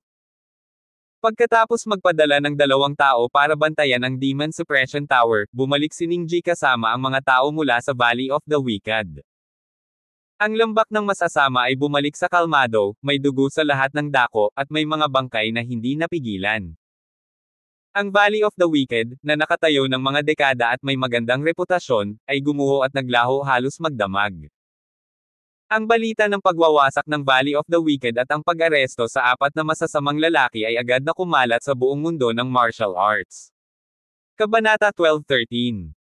Ang batang ito mula sa pamilya Ning ay napakatapang kaya't nang ahas pa siyang pangunahan ang mga tao na sirain ang Valley of the Evil Ones, at hulihin pa ang 4 na dakilang evil men. Marami ng ideya ang batang ito simula pa noong bata pa siya. Sa pagkakataong ito, sinamantala niya ang lambak ng kontrabida at ang mundo ng martial arts ng Mobay para lumaban hanggang kamatayan, at nakinabang siya rito. Anong uri ng galit ang pamilya Ning sa Valley of the Wicked? Bakit napakawalang awa ni Ning Ji? Hindi dahil doon sa David, nabalitaan kung may sama ng loob si Ning Ji kay David. Hindi ko talaga nakita, nagtatago talaga itong batang ito mula sa pamilya Ning. Ang martial arts world ay tinatalakay ang bagay na ito. Gayunpaman, napakakaunting mga tao ang nakakaalam ng lahat ng ins at out ng mga bagay, ngunit ang mga ito ay random na hula lamang. Mula umpisa hanggang wakas, lahat ng ito ay pinlano ni Ning Ji. At ang mga nakakaalam ng buong bagay ay pumunta na para makita si Hades. Gayunpaman, pagkatapos ng panahong ito, ang pangalan ni Ning Ji ay maituturing na kilala sa mundo ng martial arts. Bilang karagdagan, lumabas din ang pangalan ni Ning Ji sa Happy List. Pamilya Ning, Ning Ji. Sa isang ordinaryong opisina, tiningnan ni Mr. Shi ang impormasyon sa forum at bumulong sa sarili. Ginoo Shi, ngayon ang Valley of the Villains ay halos nawasak na ng pamilya Ning, at ang 4 na pangunahing kontrabida ay nahuli rin ng buhay. Bagaman ang reputasyon ng 4 na kontrabida ay hindi masyadong maganda, wala silang nagawa na nakakasakit sa mundo. Nasa panganib ang pamilya Ning, kailangan ba natin ng babala? Tanong ni Zhao Wuqi kay Mr. Shi. Ang relasyon ni Zhao Wuqi kay David ay natural na nasa puso niya si David, at ang Valley of the Wicked ay para protektahan si David, kaya sinamantala ito ng pamilya Ning para makapasok sa Valley of the Wicked, kaya gusto ni Zhao Wuqi na tulungan ang lambak ng masasama. Gayunpaman, sa pangalan ng master ng pavilion ng Protectorate Pavilion, hindi siya pinapansin ng pamilya Ning, kaya ang mga sekta na pamilyang ito ay bibigyan lamang ng pansin ang mga salita ni Mr. Shi. Hindi pinansin ni Mr. Shi si Zhao Wuqi, ngunit tiningnan ang impormasyon sa forum at muling bumulong sa sarili. Pamilya Ning, Ning Ji. Hindi ko na pinansin ang binata. Ngayon ay simula pa lamang, at dahan-dahan ang ilang mga tao ay hindi maupo at magsimulang lumabas. Itong si Ning Ji ang una. Si Mr. Shi ay kausap ang sarili, habang si Zhao Wuqi ay nalilito, ngunit hindi niya alam ang sinabi ni Mr. Shi. Ginoo Shi, gusto ba natin? Huwag kang gagawa, bumalik ka. Bago pa matapos magsalita si Zhao Wuqi, ikinaway ni Mr. Shi ang kanyang kamay. Nang makita ito, nakatalikod lang si Zhao Wuqi at bumalik. May puso siyang tumulong sa masamang lambak, ngunit wala siyang magagawa. Kyoto Budo Alliance. Umupo si Zhu Jishan sa pangunahing upuan, at sa kanyang ibabang upuan ay si Long Jingguo ng pamilyang Long. Mayroon ding ilang iba pang mga sekta sa Taiman ng pamilya. Lahat, malapit na ang bagong taon, ito na ang huling alliance meeting ng ating Kyoto Martial Arts Alliance ngayong taon. Kasabay nito, ito rin ang huling pagkakataon na ang ating Martial Arts Alliance ay nag-recruit ng mga miyembro ng alyansa ngayong taon. Mayroon bang pamilya ng sekta na nagsumite ng aplikasyon? Sinulyapan ito ni Zhu Jishan, at pagkatapos ay tinanong ang isang elder sa tabi niya. Leader, sa ngayon, wala pang natanggap na aplikasyon. Nahihiyang sabi ng matanda sa mahinang boses. Nang marinig ito ni Zhu Jishan, medyo naging pangit ang kanyang mukha. Sa buong mundo ng martial arts ng Kyoto, maraming mga aristokratikong sekta, ngunit ang mga miyembro ng kanilang martial arts alliance ay wala pa sa kalahati. Sa partikular, maraming malalaking pamilya ang walang planong sumali sa martial arts alliance. Bukod dito, ang mga taong ito ay patuloy na nagpapalawak ng kanilang kapangyarihan, at mayroon silang potensyal na sundan ang Kyoto Martial Arts Alliance sa isang karibal na hukuman. Bilang pinuno ng alyansa, hindi mapanood ni Zhu Jishan ang pag-unlad ng ganoong sitwasyon. Sana ang pinuno ng alyansa, mula nang patayin ni David si Direktor Goo, ang prestihiyo ng alyansa ng martial arts ay nasira, at maraming mga aristokratikong sekta ang nag-aatubili na sumali sa alyansa ng martial arts. Mayroong kahit ilang mga pamilya ng sekta na gustong umalis sa alyansa. Ang pamilyang Ning ang sumire sa Valley of the Villains at banihag ng buhay ang apat na masasamang tao. Ngayon maraming aristokratikong sekta ang nagsisimula ng magpakita ng kanilang pagmamahal sa pamilya Ning. Sa oras na ito, sabi ng isang sect master. Kabanata 12:14. Gusto din ng isang pamilyang Ning na kumaway sa Kyoto. Malamig na ngumuso si Zhu Jishan, ang matandang maltong si Ning ay umaatres, malamang na anak niya iyon. Leader, ano ang susunod nating gagawin? Marahil ay nanood ka ng ilang sekta at marangal na pamilya at sumandal sa pamilya Ning. Tanong ng isang matanda. Dahil ang Ningji na ito ay napaka-ambisyosa, hayaan mo siya. Gusto kong makita kung paano niya nililinis si David. Nakakagat ng aso ang aso, nanunood lang kami ng malaking palabas. Itinaas ni Zhu Jishan ang sulok ng kanyang bibig. Pamilya Ning. Sa sandaling ito, nakaupo si Ningji sa ulo ng pamilyang Ning. Dahil ang kanyang ama, si Ning Dahay, ay nag-iisa, ang lahat ng mga gawain ng pamilyang Ning ay ipinaubaya kay Ningji upang alagaan. Bagamat inaalagaan ni Ningji ang pamilya Ning, hindi pa siya nakakaupo sa pangunahing upuan. At ngayon ay iba. Sinira ng pamilyang Ning ang Valley of the Villains at nabihag ng buhay ang apat na pangunahing kontrabida. Bagamat alam nilang lahat na sinamantala ito ng pamilya Ning, ang tapang ni Ningji, pati na rin ang lakas ng pamilyang Ning, ay inilagay sa harap ng lahat. Sa makatuwid, maraming maharlikang sekta na pamilya ang nagsimulang sumilong sa pamilya Ning. Ang pamilyang Li sa timog ng lungsod, ang pinuno ng pamilyang Li ay bumibisita. Magkita-kita tayo, Sect Master Yang ng Xuanyang Sect. Welcome sa Sect Master Hinang Ding Chanman. Sa araw na ito, ang pamilya Ning ay patuloy na mayroong mga sekta at mga aristokratikong pamilya na humihiling na makita sila. At sinalubong siya ni Ningji na may ngiti sa kanyang mukha. Sa sandaling ito, lubos na nasisiyahan si Ningji. Sa murang edad, napakaraming pamilya ng aristokratikong sekta ang pumunta sa kanya, na nagmamakaawa para sa kanlungan sa pamilya Ning. Alam ni Ningji na kahit ang kanyang sariling ama ay hindi makakamit ang gayong tagumpay. Sa isang buong araw, halos 30 malalaki at maliliit na sekta na pamilya ang sumilong sa pamilya Ning.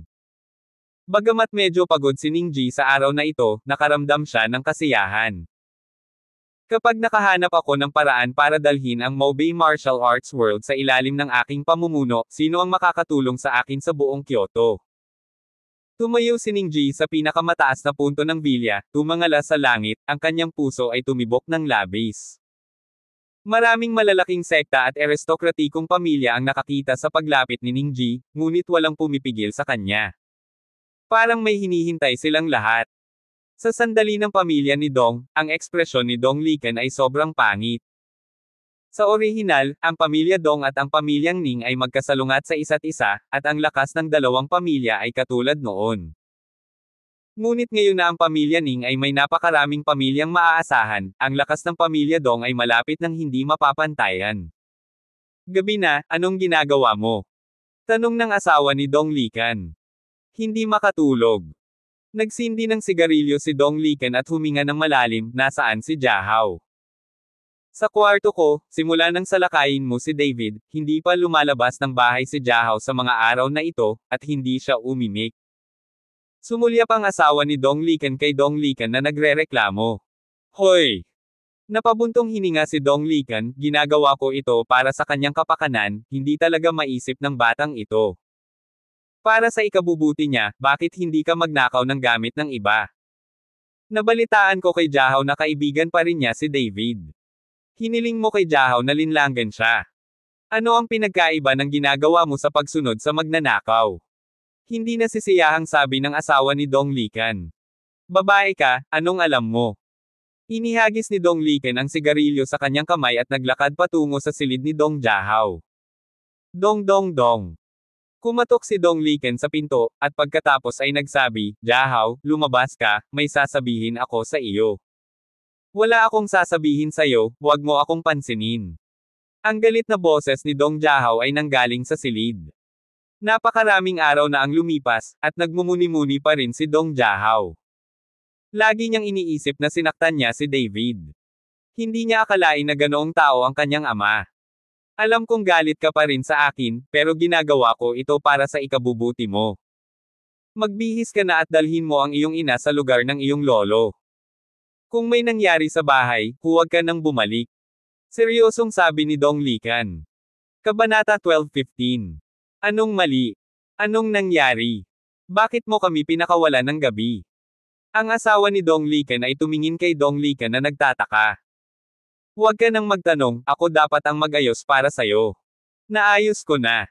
Bukod dito, dapat mo ring kunin ang aking selyo, at hindi ka dapat mahulog sa mga kamay ng iba.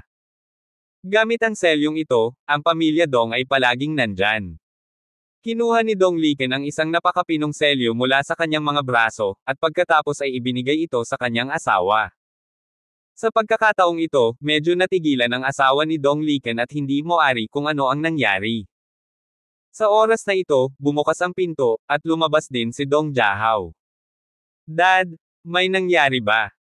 Si Dong Jahao ay nasa silid, nakikinig sa mga salita ng kanyang ama, alam niyang hindi nagbibiro ang kanyang ama. Ayos lang, kailangan mo lang maging masunurin. Pagkatapos magsalita ni Dong Likan, sumigaw siya, kasambahay, paalisin kaagad ang young master at ang kanyang asawa. Nagmamadaling pumasok ang kasambahay, at pagkatapos ay sinabi kay Dong Jahao at sa kanyang ina, Guro, Ginang, handa na ang sasakyan. Hindi ako pupunta, hindi ako pupunta. Ano ang problema? Hindi umalis si Dong Jahao at tinanong si Dong Likan. Sa hindi inaasahang pagkakataon, nawala ng malay si Dong Likan, at pagkatapos ay hiniling sa kasambahay na kunin si Dong Jahao. Pagkaalis ng kanyang asawa at anak, tumayo si Dong Likan sa pinakamataas na punto ng vilya. Mula rito, makikita mo ang buong villa area ng pamilya Dong. Ang bahagi nito ay nasira na, iyon ay noong nag-away sila ni David. Hindi pa ito nalilinis. Muling nagsindi ng sigarilyo, tahimik na naghihintay si Dong Likan. Alam niyang darating din ang darating. Oo nga naman, bago matapos ang paghit-hit ni Dong Likan ng sigarilyo, nakaramdam siya ng hininga mula sa malayo.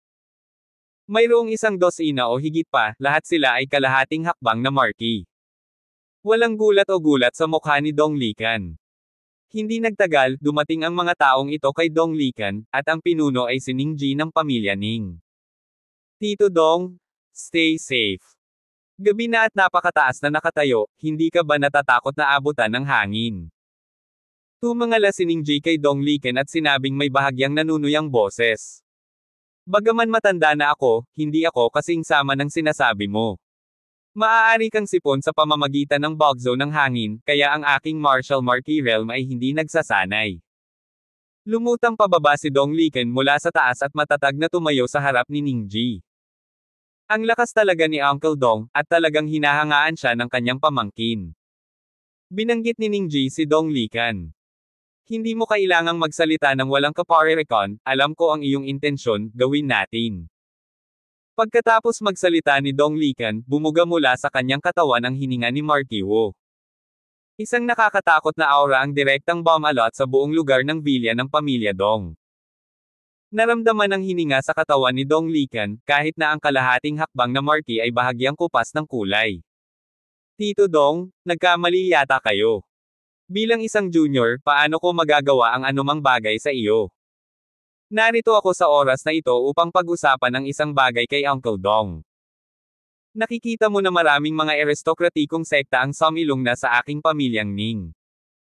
Sa palagay ko ang iyong pamilya Dong ay dapat ding yumuko at maging mga ministro.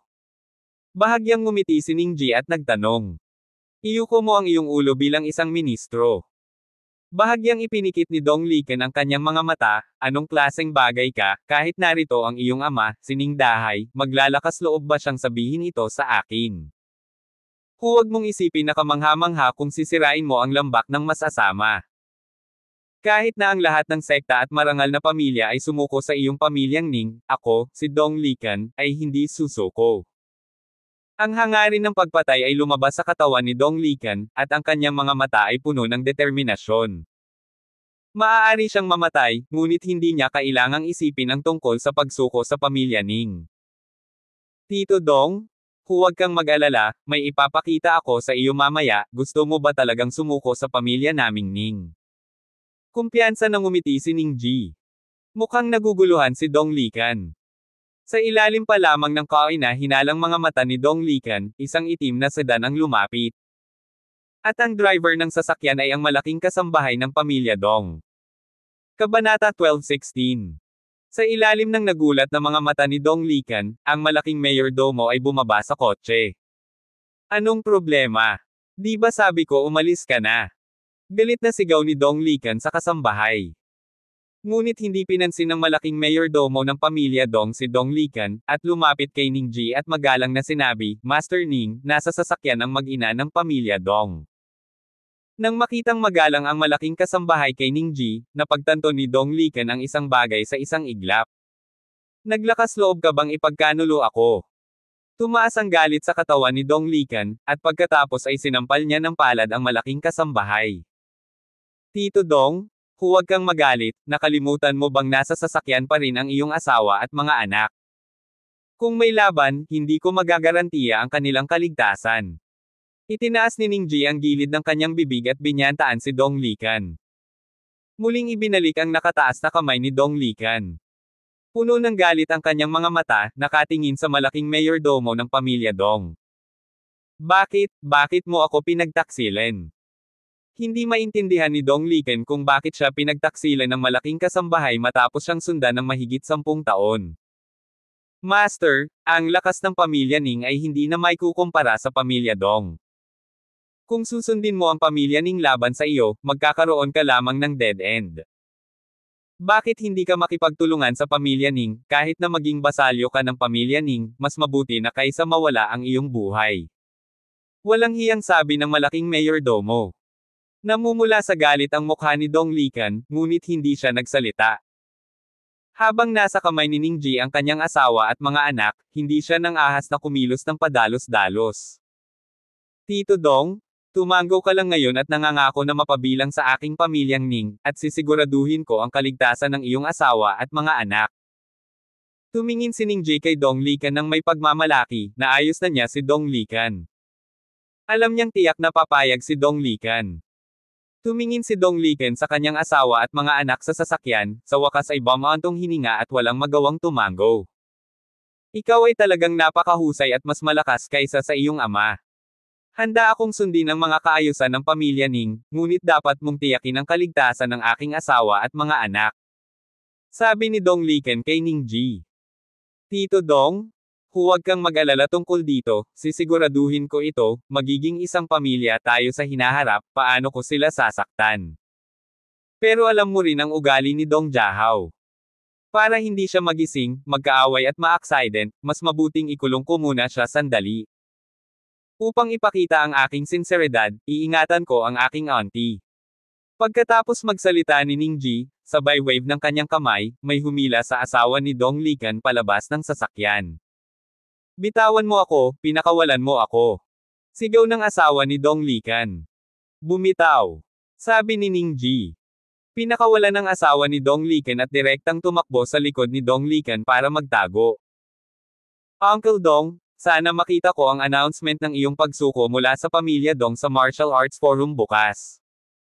Puno ng pagmamalaki ang mukha ni Ningji, at pagkatapos niyang magsalita, kinuha niya ang tao at umalis. Anak, hayaan mo ang anak ko. Nang makitang dinadala ang kanyang anak, desperadong hinabol siya ng asawa ni Dong Likan. Gayunpaman, hinawakan siya ni Dong Likan. Sa sandaling ito, si Dong Likan ay biglang nakaramdam ng kawalan ng magawa. Sa susunod na umaga, sa Martial Arts Forum, nag-anunsyo si Dong Likan. Isang maigsi at malinaw na paliwanag, ang pamilya Dong ay naging kaakibat na pamilya ng pamilyang Ning, at lahat ay napapailalim sa pagpapadala ng pamilyang Ning. Sa pagkakataong ito, agad na sumabog ang forum. Ang pamilyang Ning muli, ang pamilyang Ning ay napaka-high profile nitong mga nakaraang araw. Ano ang nangyayari? Hindi ba't laging sinusunod ng pamilya Dong ang pamilya Ning? Sa magdamag, ang mundo ng martial arts sa Kyoto ay magbabago, at ang mga pangunahing puwersa ay reshuffle. Tingnan mo, tinatayang hindi na maupo ang Martial Arts Alliance. Nagkaroon ng maraming diskusyon. Gayunpaman, ang Martial Arts Alliance ay nakakagulat na tahimik, walang nagsalita, at walang lumabas para hanapin ang pamilyang Ning. Sa ganitong paraan, hayaang patuloy na umunlad ang lakas ng pamilya Ning. Mabilis ang panahon, kalahating buwan na ang lumipas sa isang kisap mata. Kabanata 12:17. Sa nakalipas na 2 linggo, napakataas ng profile ni Ningji ng pamilyang Ning. Kahit na ang Martial Arts Alliance. At sa oras na ito sa Bayan Magic Tower. Desperado pa rin ang paglilinang ni David, at ang nakapalibot na aura ay patuloy na nagpapalusog sa katawan ni David. Ang dragon na kristal sa katawan ni David ay nagsimulang kumislap ng liwanag. Kaagad pagkatapos, ang kapangyarihan ng dragon ay nagsimulang makaapekto sa dantian ni David. At ang dantian ni David ay patuloy na nagbabago. Ang espiritual na kapangyarihan sa katawan ay mabilis na lumalaki. At ang laman ng katawan ni David ay patuloy na tumubo ng gintong kaliskis, pagkatapos ay nawala, at pagkatapos ay lumaki. Hindi masamang gininto ang katawan ay nagsisimula ng paulit-ulit. Sa sandaling ito, si David ay tila nasa isang ilusyon. Unti-unting nawala ang katawan at dahan-daang lumitaw muli, at ang huling gintong liwanag ay sumilay sa mga kilay ni David. Biglang nagmulat ng mata si David. Dahan-daang bumangon, naramdaman ni David na puno ng kapangyarihan ang kanyang katawan, na sumugod na parang napakalakas na puwersa. Nadama ni David ang espiritual na kapangyarihan sa kanyang katawan, at ang kanyang mga mata ay puno ng kagalakan. Ang banal na kamalayan ay nakalubog sa katawan, at nalaman ni David na ang ginintoang core ay naglabas ng isang nakasisilaw na liwanag, na lumulutang sa itaas ng dantian. Hindi pa rin ako nakakalusot sa Golden Core at nakarating sa Nascent Soul Realm. Tila ang daan ng paglilinang sa hinaharap ay magiging mas mahirap. Bagaman si David ngayon ay 12-dosenang beses na mas malakas kaysa dati. Gayunpaman, nabigo pa rin siyang makalusot, at ang kanyang kasalukuyang kaharian ay umabot lamang sa kalahating hakbang na marquee. Bagamat isang hakbang lamang ang layo mula sa Marquee Wo, ito ang hakbang na ito na hindi nagawa ng ilang tao sa loob ng mahigit 10 taon. Lumingalinga si David sa paligid, hindi niya alam kung gaano na siya katagal sa loob. Nang si David ay lumakad palabas sa libis ng masama, siya ay binati ng pagkatiwangwang. Napakalakas pa rin ang makapal na amoy ng dugo, kahit mahigit 10 araw na. May mga buwiter na patuloy na umaaligid sa langit, at pagkatapos ay nangangagat sa mga bangkay sa lupa. Mabuti na lang at lumalamig na ang panahon ngayon kaya hindi naaagnas ang katawan, at hindi nakakadiri ang temperatura sa hangin. Anong nangyari?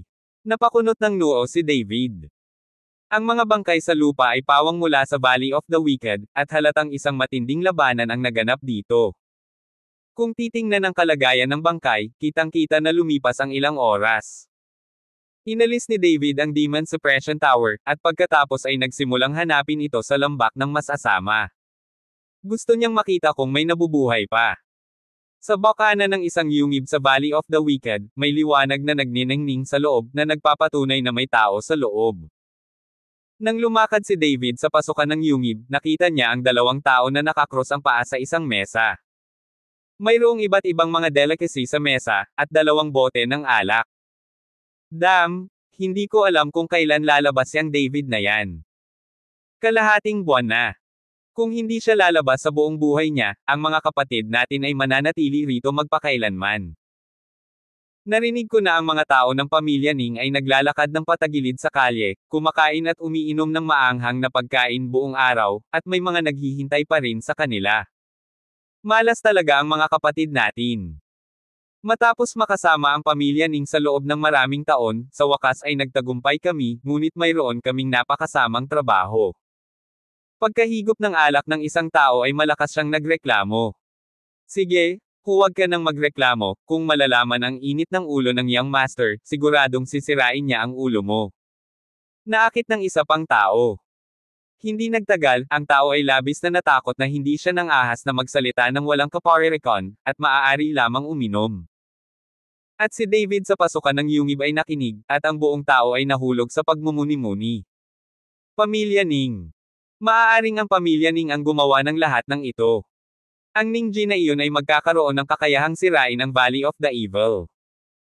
Hindi maintindihan ni David kung bakit, ang lakas ng Valley of the Wicked, ang pamilyang Ning ay madaling masira. Matapos huminga ng malalim, dahan-daang pumasok si David.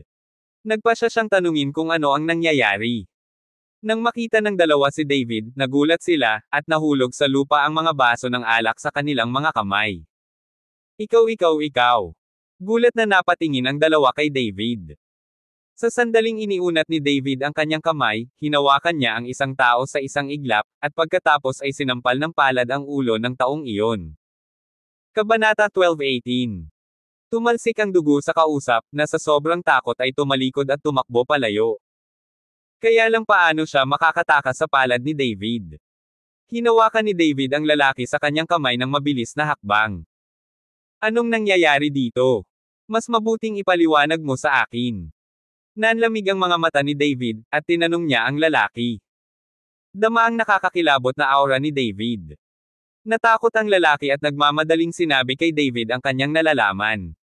Habang nakikinig si David, lalo siyang nagalit, at ang kanyang mamamatay tao na aura ay agad na tumagos sa kanya. Hindi niya inaasahan na para protektahan siya, ang Valley of the Wicked ay muntik nang mapatay sa huli. Higit pa rito, hindi ko inaasahan na magiging kasuklam-suklam si Ningji, na sinamantala ang lambak ng masamang tao at ang mundo ng martial arts ng Mobay pagkatapos ng isang labanan, pumunta siya sa lambak ng kontrabida para humingi ng awa. Ano pa? Malamig na tanong ni David. Hindi, iyon lang ang alam ko. Napailing ang lalaki sa takot. Nagbigay ng kaunting puwersa si David sa kanyang kamay, at agad na dumilat ang mga mata ng lalaki, at nawalan siya ng hininga. Kapamilya Ning, gusto kong bayaran mo ang presyo ng dugo. Isang madugong mamamatay tao na aura ang lumabas sa katawan ni David. Pag-alis sa Valley of the Wicked, nagmamadaling nagtungo si David sa Kyoto. Gaano man ang bayad niya, ililigtas niya ang 4 na masasamang tao. Kyoto Ninja. Ngayon, 12 ng mga tao mula sa mga aristokratikong sekta ang nagtipon sa pamilya Ning. Dahil birthday ni Ningji ngayon.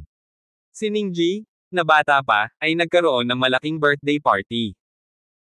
Hindi lamang ang mga basal na pamilya ng pamilyang Ning ang inimbitahang lumahok, kundi maging ang Martial Arts Alliance ay inimbitahan din.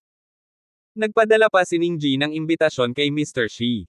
Darating lang si Mr. Shi, hindi pa sigurado. Ang buong pamilya Ning ay napakasigla sa oras na ito. Si Zawuki at ang mga tao mula sa Dharma Protector Pavilion ay maaari lamang mapanatili ang kaayusan sa labas. Bilang Pavilion Master ng Dharma Protector Pavilion, hindi siya nakatanggap ng imbitasyon. Makikita na walang law enforcement pavilion sa mga mata ni Ningji. Guro, karamihan sa mga panauhin ay naririto, ngunit si Mr. Shi at ang mga tao mula sa Martial Arts Alliance ay hindi dumating. Sa oras na ito, bamulong ang kasambahay sa tainga ni Ningji. Alam kong hindi sila darating. Ngayon ay minamaliit nila ako, at sa loob ng 3 taon, papaluhod ko sila sa harapan ko. Ang mga mata ni Ningji ay walang awa. Matapos tapusin ang kanyang damit, naglakad si Ningji sa bulwagan. Nang makitang dumarating si Ningji, tumahimik ang lahat ng tao mula sa maraming sekta at aristokratikong pamilya. Sa lahat, maraming salamat sa pagdalo sa aking kaarawan. Ang mga tao dito ngayon ay lahat ng kaibigan ng aking pamilyang Ning. Masisiguro ko sa lahat na basta't sundin mo ako, Ningji, sa loob ng 3 taon, sa loob lamang ng 3 taon, lahat kayo ay magkakaroon ng lugar sa mundo ng Kyoto Martial Arts. Nakakabaliw ang mga salita ni Ningji, ngunit walang tumanggi o nagtanong sa kanila. Lahat sila ay nagpalakpakan ng husto, na nag-echo kay Ningji. Nagsimula ang piging, at naging masigla ang eksena. Sa labas ng bilya ng pamilyang Ning, dahan-daang lumitaw ang isang figure, na may walang katapusang layunin ng pagpatay sa kanyang katawan. Ginoo Shen. Si Zhao Wuqi, na orihinal na nagpapanatili ng kaayusan sa labas upang maiwasan ang kaguluhan, ay nakita si David sa isang sulyap. Medyo nagulat si David nang makita niya si Zhao Wuqi. Gate Master Huang, anong ginagawa mo dito? Tanong ni David. Anong klaseng birthday party ang pinanghahawakan ni Ningji ngayon? Nandito ako para mapanatili ang kaayusan at pigilan ang isang sekta na pamilya sa paghihiganti at pag-aaway. Ipinaliwanag ni Zhao Wuqi, at pagkatapos ay tinanong si David, Mr. Shen, anong ginagawa mo dito ng ganitong oras? Pero maraming naghahanap sayo. Nandito ako para pumatay. Bumaling ang mga mata ni David sa bilya ng pamilya Ning. Nang marinig ito ni Zhao Wuqi, bahagyang nanginig ang kanyang puso, at dali-dali niyang pinigilan si David, Mr. Shen, kung gusto mong patayin ang Ningji na iyon, hindi ngayon ang oras. Ngayon sa pamilya Ning, mayroong 12 ng mga tao, lahat sila mula sa mga pangunahing sekta at pamilya sa Kyoto, at lahat sila ay mga master. At ang mga sekta na pamilyang ito ay pawang mga basalyo sa ilalim ng pamilyang Ning. Kung may gagawin ka laban kay Ningji, tiyak na aatakehin ka ng mga taong ito. Hinikayat ni Zhao Wuqi si David na patayin si Ningji sa oras na ito, hindi ba iyon ay panliligaw sa kamatayan? Kabanata 12:19. Tama, gusto kong makita kung aling mga sekta at maharlikang pamilya ang sumusunod sa pamilya Ning, pagkatapos ay isa-isa akong aaksyon laban sa kanila. Sabi ni David na may malamig na ekspresyon. Nakita ni Zhao Wuqi na determinado si David at hindi ito madaling hikayatin, kaya dali-dali siyang umalis at hinanap si Mr. Shi. Nag-iisa si David laban sa napakaraming pamilya, siguradong matatalo iyon. Ang hindi alam ni Zhao Wuqi ay ang lakas ni David sa sandaling ito ay malayo sa dati. Hakbang patungo sa Ninja Villa. Pagdating niya sa pintuan, hinarang si David ng bantay sa pintuan. Hello, may invitation ka ba? Tanong ng bantay kay David. Umiling si David. Hindi ka makapasok ng walang imbitasyon, umalis ka. Nang makitang walang imbitasyon si David, papasok na sana siya sa loob, at biglang nanlamig ang gwardya. Narito ako para bigyan ka ng regalo, young Master Ning. Mahinang sabi ni David. Regalo? Ano?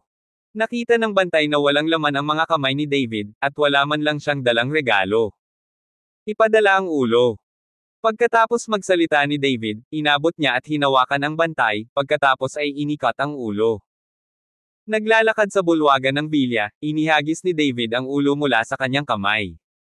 Wow! Ang mga ulo ay gamulong sa mesa sa gitna, nagpaplano ng maraming tasa. Nagulat ang lahat sa biglaang eksenang ito. Ngunit kung tutuusin, lahat sila ay mga tao ng mga pangunahing sekta at pamilya, at kung anong uri ng mga eksena ang hindi pa nakikita.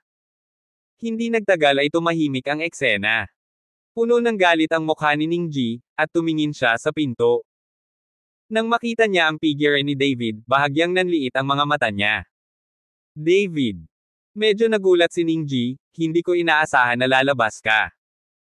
Ngayong wala ka na sa kaugalian, kung hindi ka tatakbo para sa iyong buhay, nangangahas ka pa ring pumunta rito para hanapin ang kamatayan. Nasaan ang 4 na kontrabida? Malamig na tanong ni David. Yung 4 na masasamang lalaki pala ang hinahanap mo. Masasabi ko sa iyo na sila ay nasa kulungan ng tubig ng aking pamilyang Ning. Gusto mo ba siyang samahan? Bahagyang ngumiti si Ningji. Itigil ang pagsasalita ng walang kaparerekon, makipagkaibigan man o mamatay. Napakalamig ng boses ni David na may layuning pumatay kay Senador Han. Hahaha, nababaliw ka na ba? Hindi mo man lang tinitingnan kung sino ako dito. Ikaw lang ang naglalakas loob na pumunta sa pamilya kong Ning para humingi ng kung sino. Sa tingin ko pagod ka na sa buhay. Tumawa si Ningji. Hindi niya akalain na may kakayahan si David na magpakamatay sa harap ng napakaraming amo. Lahat ng mob. Kung ayaw mong mamatay, iwan mo agad ang pamilya Ning. Kung mananatili ka, isa-isa kitang ilalabas sa kabisera. Napatingin si David sa mga tao sa pinangyarihan. Ang mga salita ni David ay agad na ikinainis ng lahat. Dapat mong malaman na ang mga taong ito ay ang mga patriarka ng mga aristokratikong sekta. Paano kaya sila napahiya? Ikaw David, bata ka at hindi maliit ang tono mo. Ngayon ay hahayaan kitang tikman ang aking mga pamamaraan. Galit na sigaw ng Sect Master He ng Deng Chanman, na naglalabas ng malupit na aura. Ikaw lamang. Isang Alapiers, karapat-dapat ding makipag-away sa akin. Malamig na ngumiti si David, at agad na bumuga ng hininga sa kanyang katawan. Papatayin kita. Sect Master galit na galit siya. Bagamat ang kanilang Dingtian sect ay nakakabit sa pamilya Ning, sila ay direktang tinawag na mga Alapiers. Paano ito matitiis? Sect Master siya ay bumaril kay David gamit ang isang palad, at ang napakalaking enerhiya ay dumaan patungo kay David. Ang lakas ng rurok ni Wazang ay hindi rin dapat maliitin. Ang katawan ni David ay naglabas ng ginintoang liwanag, ang nakakatakot na aura na iyon, na nagparamdam sa lahat na ang kanilang hininga ay masikip sa isang iglap. Sect Master He, huwag maging walang ingat. Nang makita ito, nagmamadaling gustong pigilan siya ni Ningji. Nakakalungkot na huli na, at si Master He-man ay nagmamadaling lumabas at dumiretso kay David. Ayan yon. Itinaas ni David ang sulok ng kanyang bibig, at pagkatapos ay sinuntok iyon. Sa itaas ng kamao, isang nakasisilaw na gininto ang liwanag ang direktang lumiwanag sa dibdib ni Sect Master He. Boom! Nakita ko ang suntok ni David na direktang tumago sa katawan ni Sect Master. Tumalsik ang dugo kung saan-saan, at sabay-sabay na bumulwak ang madugong aura. Kabanata 12:20. Sect Master tumingin siya sa kanyang tinusok na dibdib na hindi makapaniwala, ang kanyang mga mata ay puno ng takot. Bahagya niyang ibinuka ang kanyang bibig at may gustong sabihin, ngunit hindi siya umimik, at pagkatapos ay ikiling niya ang kanyang ulo, at walang hininga. Inihagis ito ni David ng malakas at itinapon ang katawan ng Sect Master na He. Ito ay tulad ng paghahagis ng patay na aso ng random. Sino pa? Malamig na tumingin si David. Nang makita ito ng lahat, lumubog ang kanilang mga puso. Hindi nila akalain na magiging abnormal ang lakas ni David. Kahit na natalo ni David si Long Xiao at pinatay si Go Wei kanina, sinubukan pa rin niya ang kanyang makakaya. Ngunit ngayon, kapwa sa tuktok ng Wazang, itong Sect Master na siya ay binugbog hanggang mamatay nang hindi man lang nagkaroon ng oras na hawakan si David. Ang ganitong lakas ay sadyang nakakatakot. Medyo naging pangit ang mukha ni Ningji, at tinitigan niya si David, hindi ko inaasahan na tataas ang lakas mo sa maikling panahon. Sa ganitong paraan, ang mga kayamanang iyon sa iyong katawan ay talagang nakinabang sa iyo ng malaki. Sa panahong ito, nasaksihan ni Ningji ang mabilis na paglaki ng lakas ni David. Gayunpaman, hindi iniisip ni Ningji na malakas ang talento ni David, ngunit iniisip niya na ang dahilan kung bakit mabilis na lumago ang lakas ni David ay dahil sa kayamanan sa kanyang kamay. Hindi ba't lagi mong gustong makuha ang kayamanan ko? Ngayon nandito na ako, halika at kunin mo kung may kakayahan ka. Pinasigla ni David si Ningji sa pamamagitan ng mga salita. Basta barilin siya ni Ningji, papatayin agad ni David si Ningji. Napaka-thoughtful ni Ningji. Alam niyang mag-isa siyang lumalaban at tiyak na hindi siya ang kalaban ni David kaya imposibleng mabaril niya si David. David? Kahit gaano ka kalakas, sa dinami-rami namin, madali kang patayin. Pagkatapos magsalita, sinabi ni Ningji sa lahat, ang lakas ni David ay hindi nakatumbas ng isang tao. Sabay natin siyang patayin. Tumango ang lahat, at pagkatapos ay isang nakakatakot na aura ang lumabas sa kanilang mga katawan. David, sa pagkakataong ito, patay ka na. Ngumisi si Ningji. Isang bungkus lang ng basura. Ikinuyom ni David ang kanyang mga kamao, at pagkatapos ay nagsimulang tumubo ang mga gintong kaliskis sa kanyang katawan. Ang hindi masisira na gininto ang katawan ay dinala sa sukdulan ni David. Bagaman hinamak ni David ang lahat at minamaliit ang mga taong ito, hindi ito nangangahulugan na talagang hahamakin ni David ang mga taong ito. Napakaraming Wuzong ang bumaril ng magkasama, ang kapangyarihan ay maihahambing sa isang bomba. Walang nang-ahas na huwag pansinin ito. Sa isang iglap, sunod-sunod na sinag ng liwanag ang namatay, na sinundan ng hindi mabilang na mga diskarte sa enerhiya na lumilipat patungo kay David. Sa napakaraming diskarte sa lakas, ang buong kawalan ay nagsimulang manginig, at ang buong bilya ay direktang gumuho. Ang usok at alikabok ay nasa lahat ng dako, ngunit ang mga taong ito ay si Wuzong, at ang pagbagsak ng maliliit na ledrilyo, bato at tile ay hindi makakasakit sa kanila.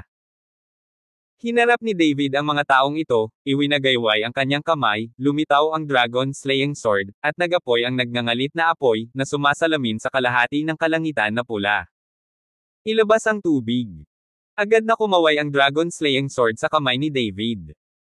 Isa-isa, ang nagninangas na pulang espada chi ay direktang bumaril, at pagkatapos ay hinarap ng mga malalakas na chi spell na iyon. Bang bang bang! Ang tunog ng mga pagsabog ay walang katapusang, tulad ng digmaan ng siglo. Sa napakaraming tao na ipinanganak ng magkakasama, kahit na hinarang ni David ang ilan sa mga pag-atake, marami pa ring malalakas na chi spell ang tumatama kay David. Ang katawan ni David ay sumambulat na may gintong sinag ng liwanag. Sa ilalim ng napakaraming pag-atake, kahit na mayroong isang hindi napinsalang gininto ang katawan, ang mga kaliskis sa katawan ni David ay nagsimulang mahulog at mawala. Hindi nagpatinag si David, naging iskarlata ang kanyang mga mata, at ang hindi magagapi na espiritong lumalaban sa kanyang katawan ay nagpasindek sa lahat. Patayin! Hindi mabilang na mga pag-atake ang ginawa ni David at mabangis na ibinato ang kanyang espada. Ang mabangis na sword chi ay agad na hinati ang isang sect master sa kalahati, at tumalsik ang dugo, na naging mga dagwang tao ang maraming tao. Ang gayong kakilakilabot na eksena ay nagpahiyaw sa maraming tao sa pagkamangha. Abangan ang mga susunod pang kabanata ng David Chen, ang lalaking walang katulad. For more updates, please subscribe to my YouTube channel and don't forget to like and share. Thanks for your support.